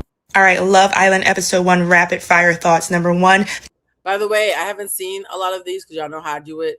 I'll pick somebody whose first couple of sentences seem sensible, whose page doesn't seem problematic, and then I'll want to experience it with y'all. So let's see what her rapid fire thoughts are. Casting killed it with the men. This might be the most attractive group of night 1 men I have seen in a very long time. Because how did you get 4 out of 5? There are 4 attractive men and Bryce. She said there are 4 attractive men and Bryce. This is the part where I was like, I'm putting her in. I don't know what she says after this, but when I heard there are 4 attractive men in Bryce, I said, bitch, we are kindred. Because that's how I feel as well. Mind you, Bryce is a model, but what does that mean? You don't actually have to be attracted to be a model. You just have to be photogenic and proximity to whiteness. But Bryce, you know what? Bryce is probably a nice person, but it's so obvious they chose him to be Nick. It's so painfully obvious. Brings me to point number 2. Trinity, what the fuck did you pick Bryce for? What are you doing, girl? You know why she picked Bryce, bitch. You know, sorry, I'm saying that lovingly. Yes, Alandria dropping her song on the day of the premiere. Chef's kiss. Nobody give a fuck about her song. Bad girl, I'm a bad girl with long hair. Don't you want me because I'm not black? Long hair, bad girl. That's how the song goes. That's what I heard at least. Alandria coming out with her song and then putting it out on the day of the premiere. I thought that was so brilliant. In my eyes, Alandria is just killing it at this game. Oh, you know we over here trying to root for you. You know we automatically are trying to support our kind. And you over here picking Bryce, making it hard for me. Thank God at the end of the episode, you know what happens. But like, why would you do that? Honestly, I thought that Bryce should be with Kenzie because they both have crazy eyes. And I mean this in the nicest way ever. Kenzie's just excited about life and it's just in her eyeballs. I don't mean she's cuckoo for Cocoa, but she's just like, wow, I'm so happy to be alive and so happy to be here, right? Bryce kind of has the crazy eyes where like, if you told me that he had his whole family and then himself, I would believe you. Now, that's wild. Snake off and the son have crazy eyes with each other, and Trinity could be with Charlie Jr. I'm okay with that kind of pairing if they want to do the switch Rooney before the bombshell team. Now that the bombshells are here, I have all different opinions on, but like I could have fixed that right there. Which brings me to the fact I'm a little upset with nobody being behind Casey's door. What do we have against the very handsome man who has to be a nurse practitioner? So what if he likes plants? But it's okay, Timon and I are hitting it off, and I like this couple. I also like Melanie and Sincere because you think that Casey is going to last more than 5 minutes? Like, come on. Geographically loyal to them because I live in South Jersey specific. So Sincere is from South Jersey, he's from May, and then Melanie is from Philly, which is like South Jersey's to the left. You get what I'm saying? I have to be like geographically loyal. Now, it breaks my heart about Sean and Patrice because they were my couple until the end of this episode. Now, I stand by my girlies because you know what? Am I saying her name right? I'm probably gonna fuck her name up all season. I'm gonna call her Bea, like she told her to. Bea is absolutely right to not want Sean and his whole baby dadness. But however, I did think their personality. You guys, I'm gonna add it back to the stage. If my connection's going out, I don't know what the fuck is going on. I'm gonna try to reconnect it, but I'm gonna let the video play. And I kind of wish the man didn't have a kid because they would have been a very good couple and they probably would have made it all the way to the end. And I don't care if it's night 1 and it's too soon to make those kind of predictions. I'm gonna make that kind of prediction anyway because they were really fucking cute. And they're my favorite guy, my favorite girl, personality wise. So I was kind of hoping she would look over.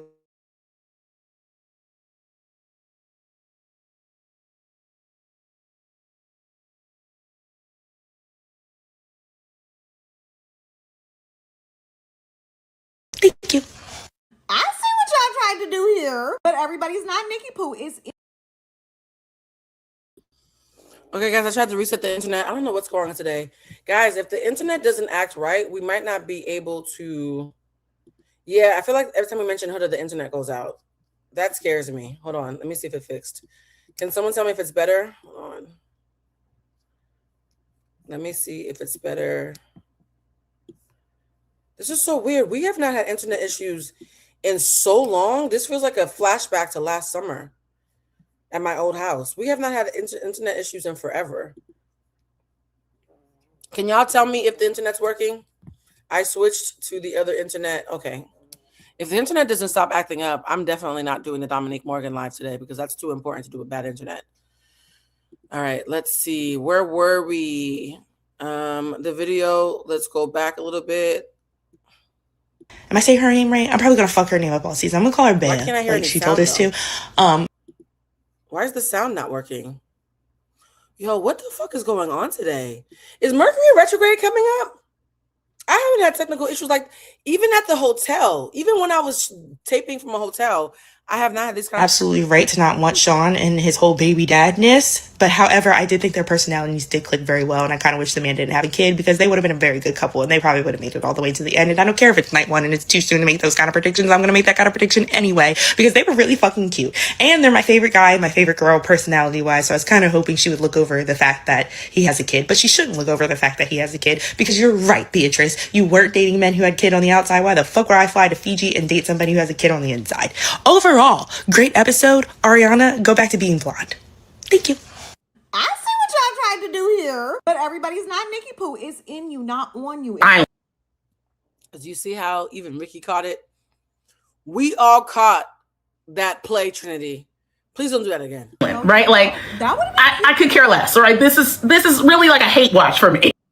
Now let's talk about the academic view of the show because I just shared with you guys my personal views.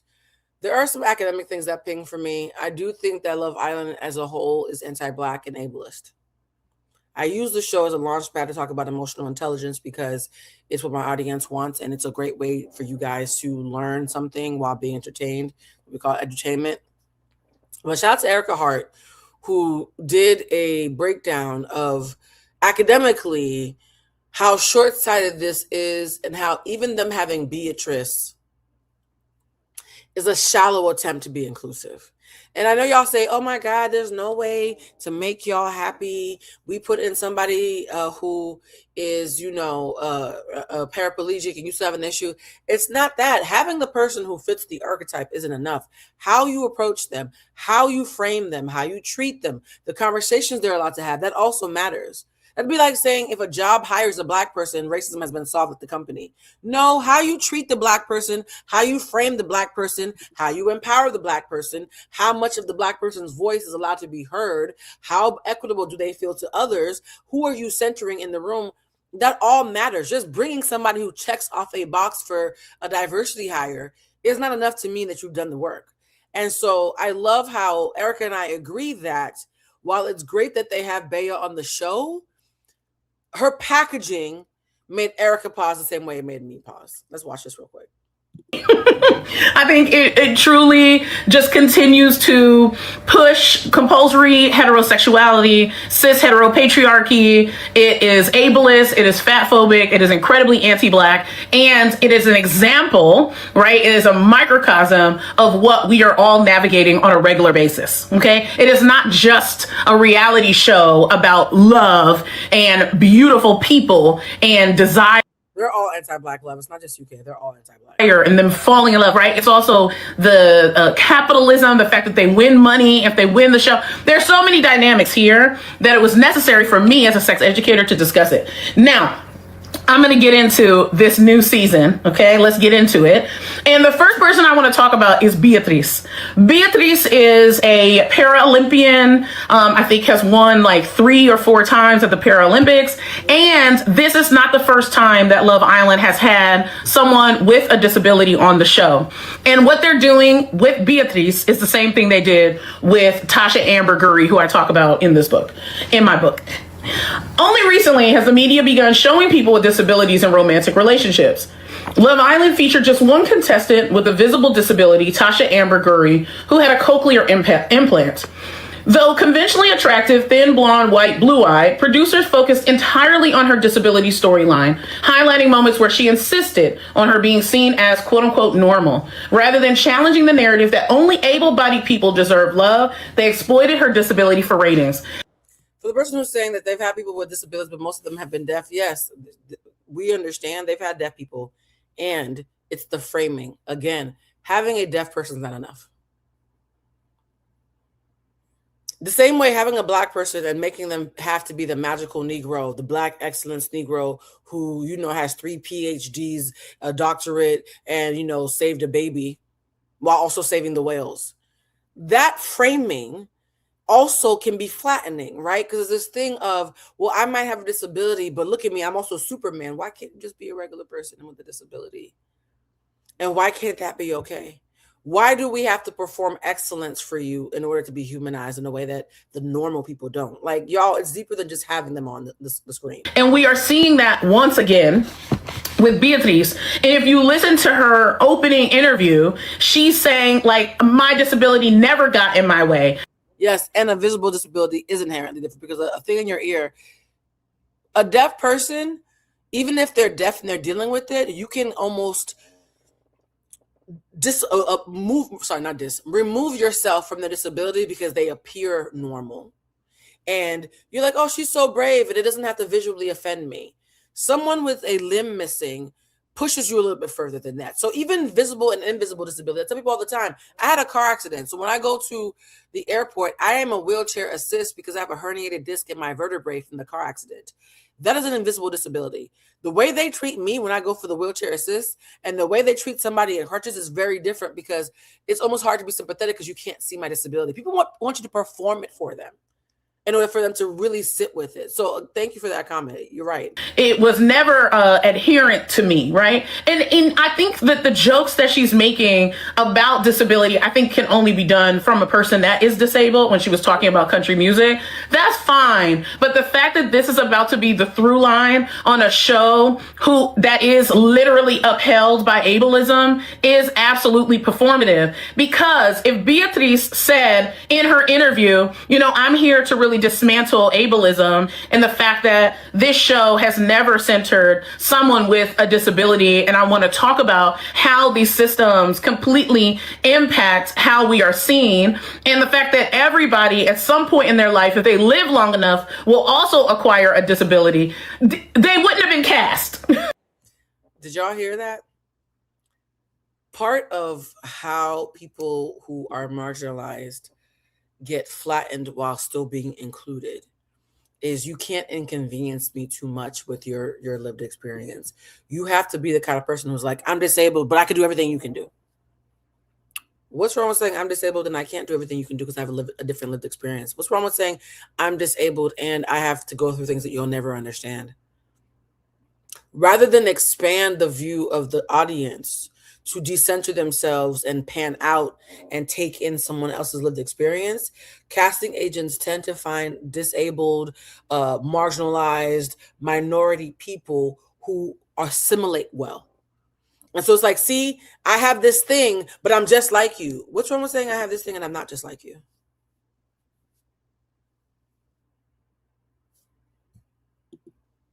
Do you see how even that's a performance? Saying I'm disabled and I can do everything that an able-bodied person can do. Look, I am as able-bodied adjacent as possible. Most disabled people, that's not their narrative. Most disabled people are not Olympians. They might have a home health aide. They might have struggles. They might have bad days. They might not be one of the fastest women in the world. They would have never cast a disabled person who could not assimilate as well as Bia.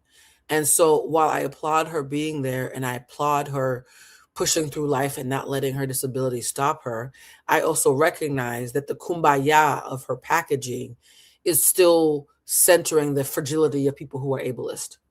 And when you are someone who is different and they say, just be different enough for us to feel proud of ourselves for including you, but not so different that we have to grow, that is compromise to me. And that is not nitpicking. That's not, y'all never going to be happy. If we change it to race, suddenly every Black and brown person and Asian person in this room understands exactly what the fuck I'm talking about. Black people, can we be honest? Latin people, can we be honest? Afro-Latin people, can we be honest? Asian people, can we be honest? When you get along with white folks, isn't there two kinds of white folks? The kind of white folks who like how well you can play along with them, and the kind of white folks who let you be a nigga. Those are two very different things, aren't they? When we make it about race, suddenly what I'm saying doesn't sound nitpicky, does it? Just saying. Right? This is a very neoliberal take on disability. It's a way for able-bodied people to not be threatened by a disability, right? It's like, oh, you get to be inspiration porn, which is the way that she's being framed, and I don't have to encounter or interrogate my own ableism. My desire of you should trump that, but I don't have to actually consider what is coming up for me about the fact that Beatrice is disabled. Mind you, I once had somebody tell me, and this is something that because privilege can be conditional. I say this all the time, that the only privilege that is finite is white men. If you're a white man and you're on the winning team every day of your life, whether you want to admit it or not, right? Even if your life sucks, you're still born on the winning team in society standards based on white supremacy. Everybody else has conditional privilege.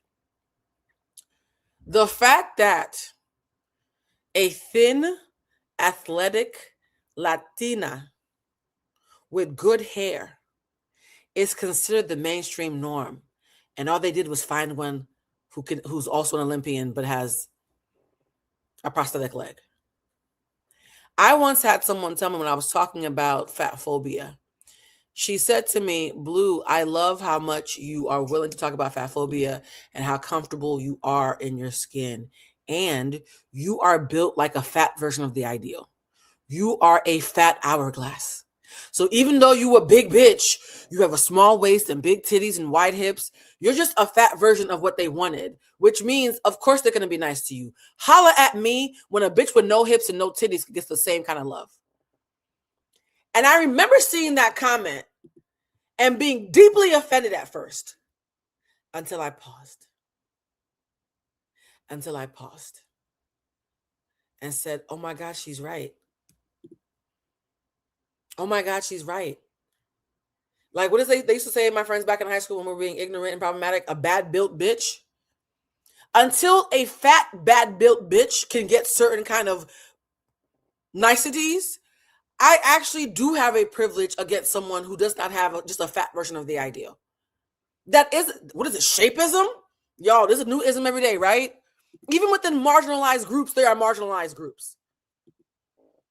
But no, y'all are joking, but I'm being so serious though, right? She schooled me. As much as I do all these lives and I teach these classes, there is a privilege I didn't realize in, oh, well, I might be feeling bloated today, but I can show off my shape. Not all fat girls can do that. And that's an added thing on top of being plus sized. So I need you guys to know that there are privileges within privileges. There's always a hierarchy of some sort. And it's all about proximity to whiteness. Even though I'm a racially unambiguous Black woman, from education to size to access to celebrity to financial status, these are all things that quietly signal a proximity to whiteness, even though I'm pro-Black and racially unambiguous.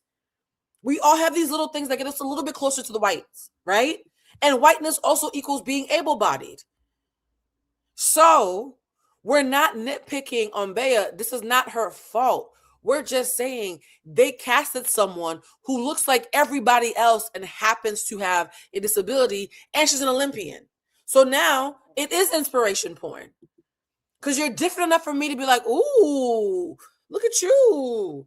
But you're same enough for me not to feel threatened.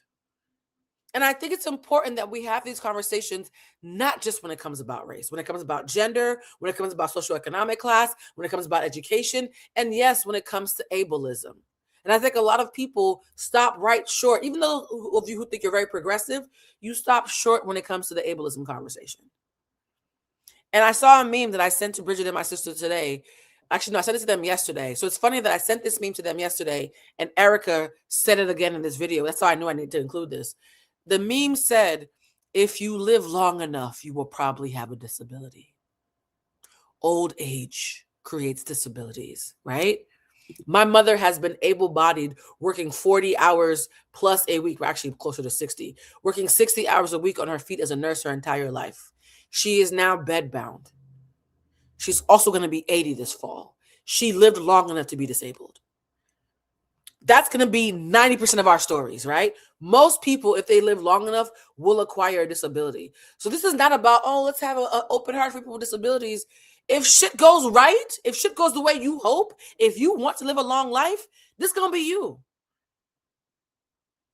Let me stop preaching. Right? Like, I don't have to deal with that at all, right? And we could get into sports and how that's also connected. And don't get me started. I had this as a talking point. Love Island is more likely to have somebody with a leg missing than a fat girl.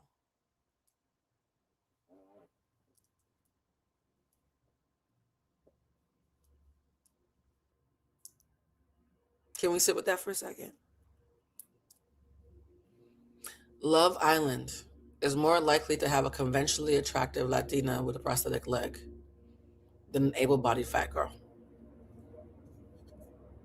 Again, I want you to be different enough to be inspiration porn, but not so different that you challenge me.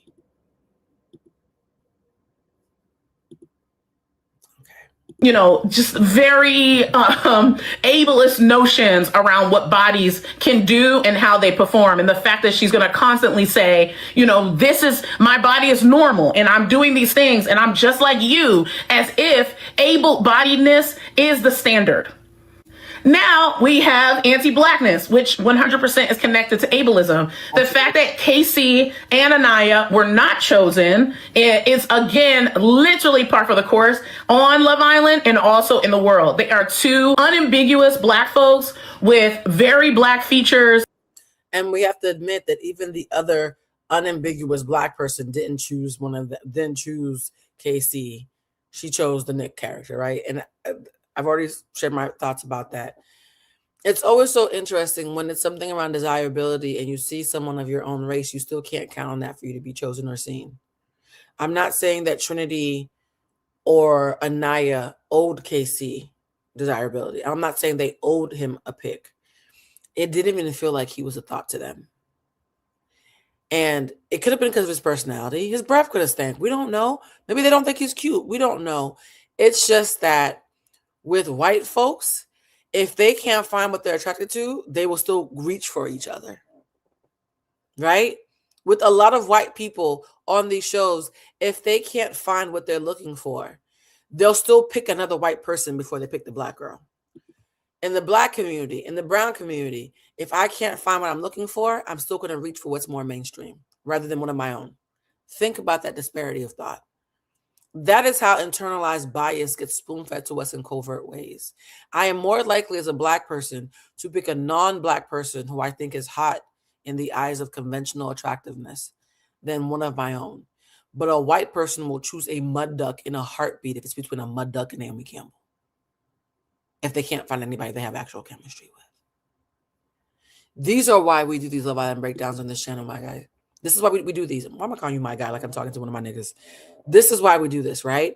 Because this is such a rich playground for being urban anthropologists and watching how through mating rituals, all of our biases reveal themselves. I love that shit. I love it. Very clear that they are Black folks not chosen, right? Anaya is a dark-skinned Black woman. Casey is also dark-skinned. This is always happening. And the fact that Anaya chose Sincere, racially ambiguous, I don't know their identity, but I think they may be Black. Or did they say they're Dominican? Dominican. They're not Black, they're Dominican. I can't remember how they said they identify, but clearly, right, they are racially ambiguous. And the fact that she chose Sincere and not... This is also a great point, too.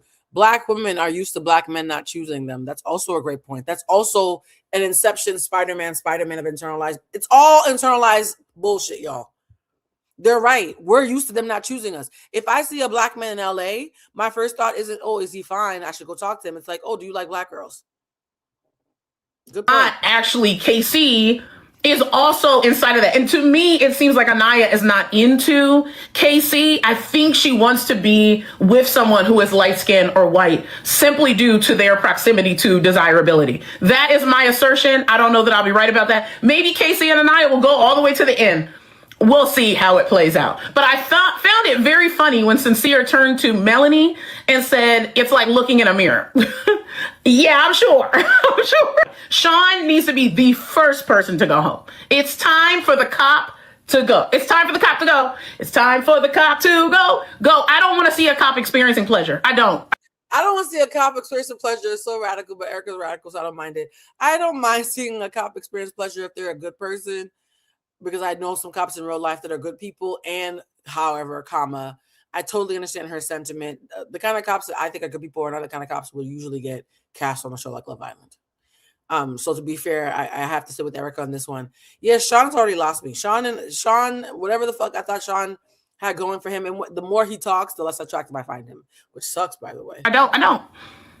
White people with these desirability focus, like the fact that what's his face's brother, I'm forgetting his name, and Charlie's brother, what's his name, I forgot his name, is like, I don't like blondes. I just think it's every year that they do this. I'm so fascinated by I don't like blondes, I like brunettes. Like, it is truly it should be considered a racialized category amongst white people, because what is going on? And Kinsey is clearly, is that her name, Kinsey? She is clearly not a blonde. Like, that's dyed, right? And now she's crying because she's not, or in this episode tonight, it looks like she's crying because she's not desired by. What's the saying? Someone's time for episode 2. It's on demand, baby. It's not like it's like airing live. It's on demand. By this guy. And I'm like, but did you think you just would be because you're blonde? Yes? Eugenics? Want a quick way to tell who are the early production favorites and judge how good producers are at being able to spot the stars of a Love Island season? As an ex-reality TV producer and exec who will be breaking down Love Island all season long, I'll say almost always are the first people introduced the production or network favorites. Mm-hmm. If you're watching my other content, you'd know that this cast has been going through over a week of interviews. So she's saying that there's ways to figure out who the producers' favorites are. I find this interesting. Photo shoots, promos, and chances for producers to get a real sense of their personalities. In general, on all reality shows, producers put a lot of thought into reveal order. You usually want to start with people that exemplify exactly what this season is going to be bringing. If you need proof, the first ones in the villa last year were Shelley and Olandria, and the first boys were Nick and Ace. And season 6, the first 2 in the house were Kayla and Serena. So I would say those Love Island producers are... Kayla and Serena give me a Kenzie and Anaya vibe.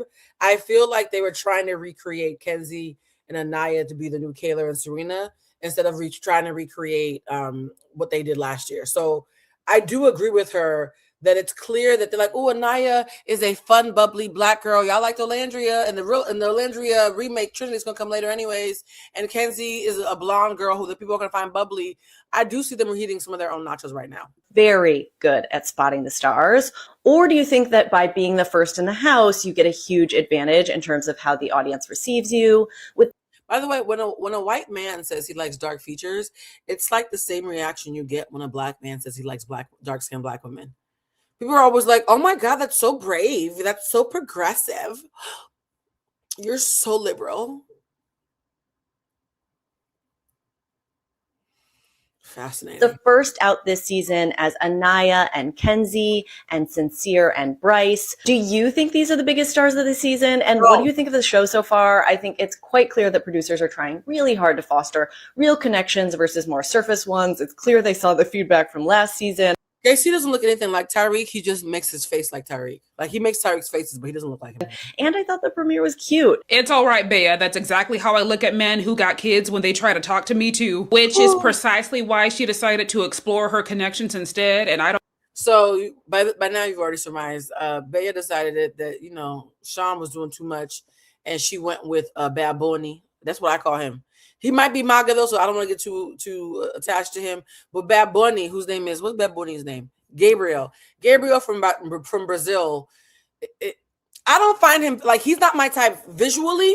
He's like pretty like nondescript Latin to me visually, but he's the most sexy. You know how attractive and sexy are two different things, right? I don't think he's the most attractive. I do think he's the sexiest. When he was kissing on them girls, my toes curled a little bit. So, yeah. Don't blame her because she too young to be somebody's stepmama. Like, Sean is very fine and he seems fun and super nice, but he got a whole toddler. Ain't nobody got time for that. I feel like his best bet might be... Am I the only one who doesn't mind a man with kids? Maybe because I want children, but I don't mind a man with kids. Pairing up with Kenzie because she did say in her intro video that she wants a large family. Plus, she's from the South and Sean likes country music, so there could be a connection there. Speaking of connection, Kenzie ain't gonna have no choice but to explore other connections because Zach ran off with Kata, the new bombshell, with the quick. Oh, so this is the part that we have to catch for the 40%. They went back to the door exercise at the end of the episode, and they say if there's two dots in front of every door, a green dot and a red dot. If you want to stay with your partner, stand on the green dot. If you want to leave and explore other options, stand on the red dot, right? So that means on the woman's side, there's 2 dots. On the men's side, there's 2 dots. Some of the women pick green dots because they like what they got, right? Some of the women picked red dots because they didn't like what they had. Here's what the trick is. When the bombshells came in, they said, anybody who's on a green dot, you're stuck with your person because you already chose them. Anybody who's on a red dot, the bombshell of the opposite sex, because the show is very heteronormative, is going to come and tongue kiss the fuck out you. Y'all going to have mouth sex with a stranger. Y'all know how I feel about all the mouth sex. I feel like a cat trying to hawk up a air ball. So they were like, you're going to have mouth sex if you're on the red dot because you said you went to explore. We're going to explore through your tonsils. So Bad Bunny pulls up and starts just hunching people's mouths, okay? I felt like he needed a condom the way he was kissing them girls. At one point, he kissed Bea one time. While he's kissing her, he's getting undressed. By the time he got to the other girl, his titties was already out. Who starts pulling out their titties while getting ready to kiss somebody else? He's a sexual menace, okay? Bad Bunny is a sexual menace. What is his actual name? Gabriel. Gabriel from Brazil is a sexual menace. I've never seen a man kissing one girl while taking off his shirt, ready to be titties ready for the next bitch. But that's what he did. Then, what's the name? What's the other girl that came out? Her name is Kata? Oh, that's an interesting name. Kata. Now, here's the thing about Kata. Kata looks like a more racially ambiguous version of Melanie.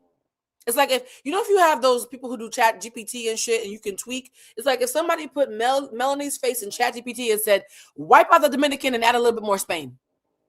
So Kata looks like a more racially ambiguous Melanie. She rolls up. Child. Yeah. So Bad Bunny kissed Bea. Then Kata kissed Zach, i.e. Brokeback Mountain Nick. Or Nick's leftovers. And then Bad Bunny kissed Trinity because Trinity said, I know I was trying to do a Nicolandria, but I don't want to keep on talking to this white man. And so when Trinity said that she wants to be on the red dot, Bad Bunny came and kissed her.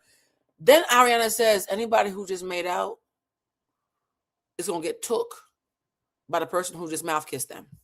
So now Bad Bunny grabs Trinity and Bea takes them by the hand and walks away with them as the men watch their girls getting stole. Mr. Steal Your Girl in real time. Then Kata, i.e. racially ambiguous Melanie, walks over to, who did she walk over to? She walked over to Zach and Bryce, right? She walks over to Zach and Bryce. Zach is the one with the bang, who I just wish would pull it back. Bryce is Nick's leftovers. She grabs them. She walks away. Now the blonde girl is watching her nigga get took. And she's having a bad reaction. She's like, but wait a minute, I'm blonde. That was the cliffhanger. Fuck the door exercise. Before you can even have the door open to figure out who chose who, we already know the answer because if you didn't choose your person, you got took. And the preview shows now the blonde girl is crying because how dare you choose somebody over me? I'm blonde. And that's supposed to be enough. And I would too, because she bad as hell. And I was just feeling such secondhand embarrassment for this couple. Yeah, I knew that Kenzie and Zach were not gonna work. Even in this picture, she looks so happy to be there, and Zach looks like he's posing with a fan like, I don't know this lady, and I'm not trying to get to know her. Zach flat out told that girl that he had never dated a blonde before, did not express interest in dating a blonde either, and said in his confessional that there would be no cuddling tonight. But yet, she chose to cuddle on his arm for a little bit and was looking like DW standing at his door on that green dot like, girl, stand up. And then why was she crying in the teaser for the next episode talking about how she always chooses cheaters? Boo, he's not your man, so how is he Right. cheating? Zach is going to explore that connection with Kata as he should, and I don't really have too much to say about Sincere and Melanie. I mean, they're in that puppy love phase and still getting to know each other. I love that they're both Eagles fans. Go Birds! And I want to know what Casey did that gave all the girls the ick, because none Does his breath smell? What is it? I'm not starting a rumor. I'm just so curious. He's attractive. He seems fun. What did he do to turn these girls off so much? of them, and I mean none of them, stood behind his door. He does end up partnering with Anaya, which is who he wanted anyways, and Anaya still chose to stay coupled up with him by the end of the episode and didn't want to explore anymore, so we'll just see where things go from here. I just hope Anaya is staying with Casey because she truly likes him and wants to explore the connection further, and not because she's afraid of getting rejected again. Trinity, you know damn well. I mean, I don't think there's anything wrong. Please tell me this doesn't look like an AI version, a bad AI version of Nicolandria. It's like if AI was done by someone in China who had never seen Love Island USA with their eyes closed. This is what it would look like of Nicolandria. Do you see how obvious it is? Okay. Wrong with age gap relationships as long as the age gap isn't too big. And Oh yeah, she said that the reason she didn't want to be with him is because he's too old, because he's 29. She said he's too old. He's 29. And she's shocked that this old man was kissing on her because he's about to be 30 soon. both people know where they want to be or where they want to go in life. However, your mindset in your early 20s is very different than what it is when you're pushing 30 when it comes to love, money, how you see the world, relationships. So yeah, I don't blame these two for wanting to break up and go their separate ways and see if there's a better fit for them on the show. I know Gabriel's mad as hell. He got demoted to a bombshell. Oh yeah, the thing is, Gabriel was originally an original Islander, but when Dasani Water got kicked out for saying the N-word and screaming out "Nuck if you buck" or whatever the fuck lyrics she was singing, they were down a girl, so they couldn't have 6 on 6. So that's how he got turned into a bombshell instead. But I mean, he made quite the opening entrance and got to kiss hot chicks. So the way he kissed on Trinity, it felt like Cinemax. I remember when we used to watch soft porn on Cinemax as kids. Is that just me? It felt like soft porn. He's gonna get somebody pregnant if he's not careful. A win's a win. For once in my life, I don't have any complaints. We're talking Love Island season 8, and I actually like this cast a lot. Nobody's turned me off in the first episode. I actually like all of them, and I know it's only the first episode, so obviously that may change. Bea, my girl, leaving Sean after you told him you had a really good connection with him. Women in male-dominated fields. I love that. Bea, you are on my roster, girl. And you know what? I like Kenzie. Sue me.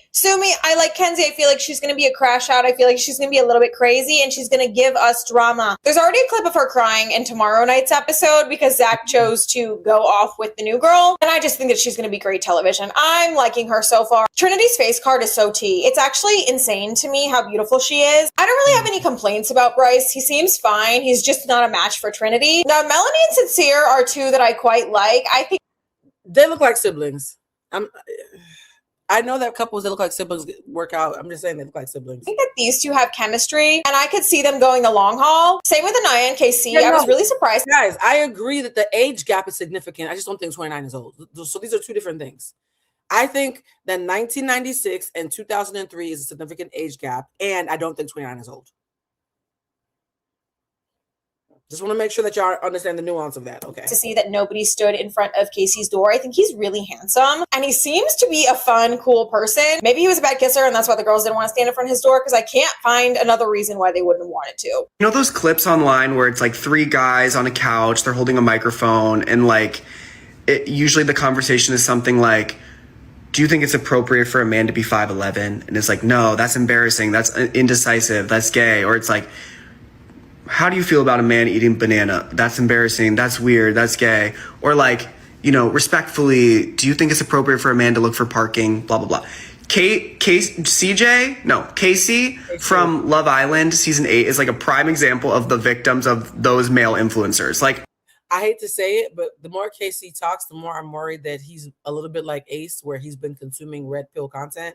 He said something to the effect of chivalry is a waste of time. That's old people stuff. Like, I fear that KC might be leaning towards the manosphere in a way that I'm not a fan of.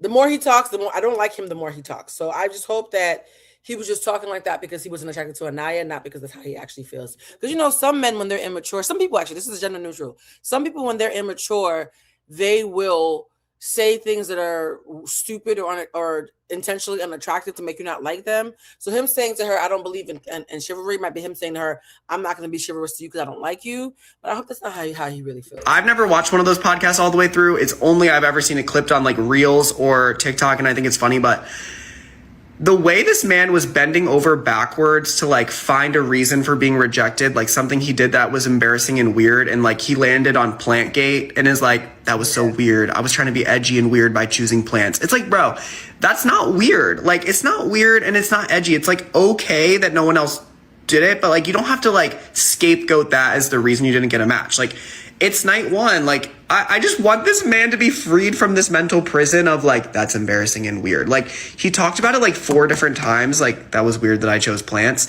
And he talked about it to Anaya, and she also agreed, which I was like, that's. It's funny, you're saying he's 23. Ace was only 21 on the show, and I think Ace is more mature than him.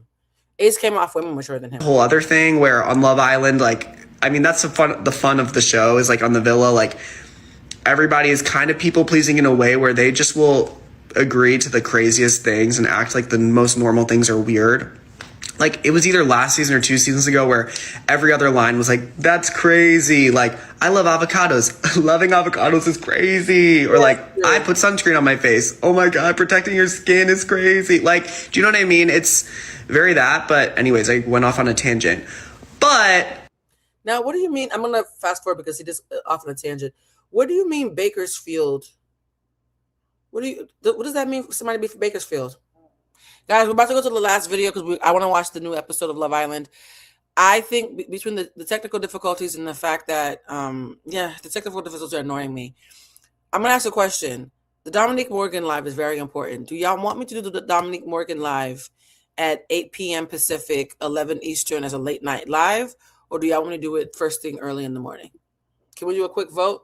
Because I do not want the fact that we're having to, because I can call Verizon while I'm watching Love Island and have them fix the Wi-Fi. But what do y'all think around Dominique Morgan live? Do y'all want it to do it later tonight at 8 Pacific or in 2 hours because it takes me 2 hours to watch Love Island? Or do y'all want me to do it tomorrow morning? Can we do a quick vote? Let me see. Episode 2 is coming out right now. Late night, tonight, 8 p.m. Okay, most of it is saying late night. All right, guys. We're going to be back at, I need 2 hours. Let's say 8:15. We're going to be back at 8:15 Pacific to do a special live about Dominique Morgan. For anybody who's been wondering about what Dominique Morgan has to say about being incarcerated, who's been wondering what I might think about what Dominique Morgan is going through, and who just wants a overview of what the fuck is even going on, because some of you love Dominique Morgan and have no idea what's going on with her right now. We're going to be back at 8:15 to do that separately. Okay. So thank you for rocking with me despite the technical difficulties. And we'll see you in about 2 hours and 10 minutes for a very special live about Dominique Morgan. And I will create a new banner for that and everything else while I'm watching the show. All right. Thank you for everybody who showed up. I don't mean to cut this short. The reason why I don't want to do too much of a deep dive is because tomorrow, Monique Nevels is going to be joining us for a recap of episode 1, 2, and 3. So we're going to watch tonight's episode. We're also going to watch tomorrow's episode at 8 p.m. Pacific tomorrow. We're going to be doing a Love Island with Monique. So come back tonight at 8, but also come back tomorrow at 8 because you guys, it's the summer. Blue Crew, y'all spent days, sometimes weeks without hearing from me. I'm about to be on y'all's necks all fucking summer. I hope you're ready. Stay hydrated. I love you so much. And for anybody who, yes, I love Dominique too. For anybody who wants to leave a recap comment, please, first of all, like and subscribe and share and all that good stuff. The comment should be is, we have good hopes for the season. Producers, don't fail us now. We have good hopes for the season. Producers, I'm choosing to be positive because I saw enough in the premiere to give me hope. Now, it could be a dumpster fire a week from now, but in the present, it's okay to hope. All right. I will see you guys at 8:15. Love you, family. Bye.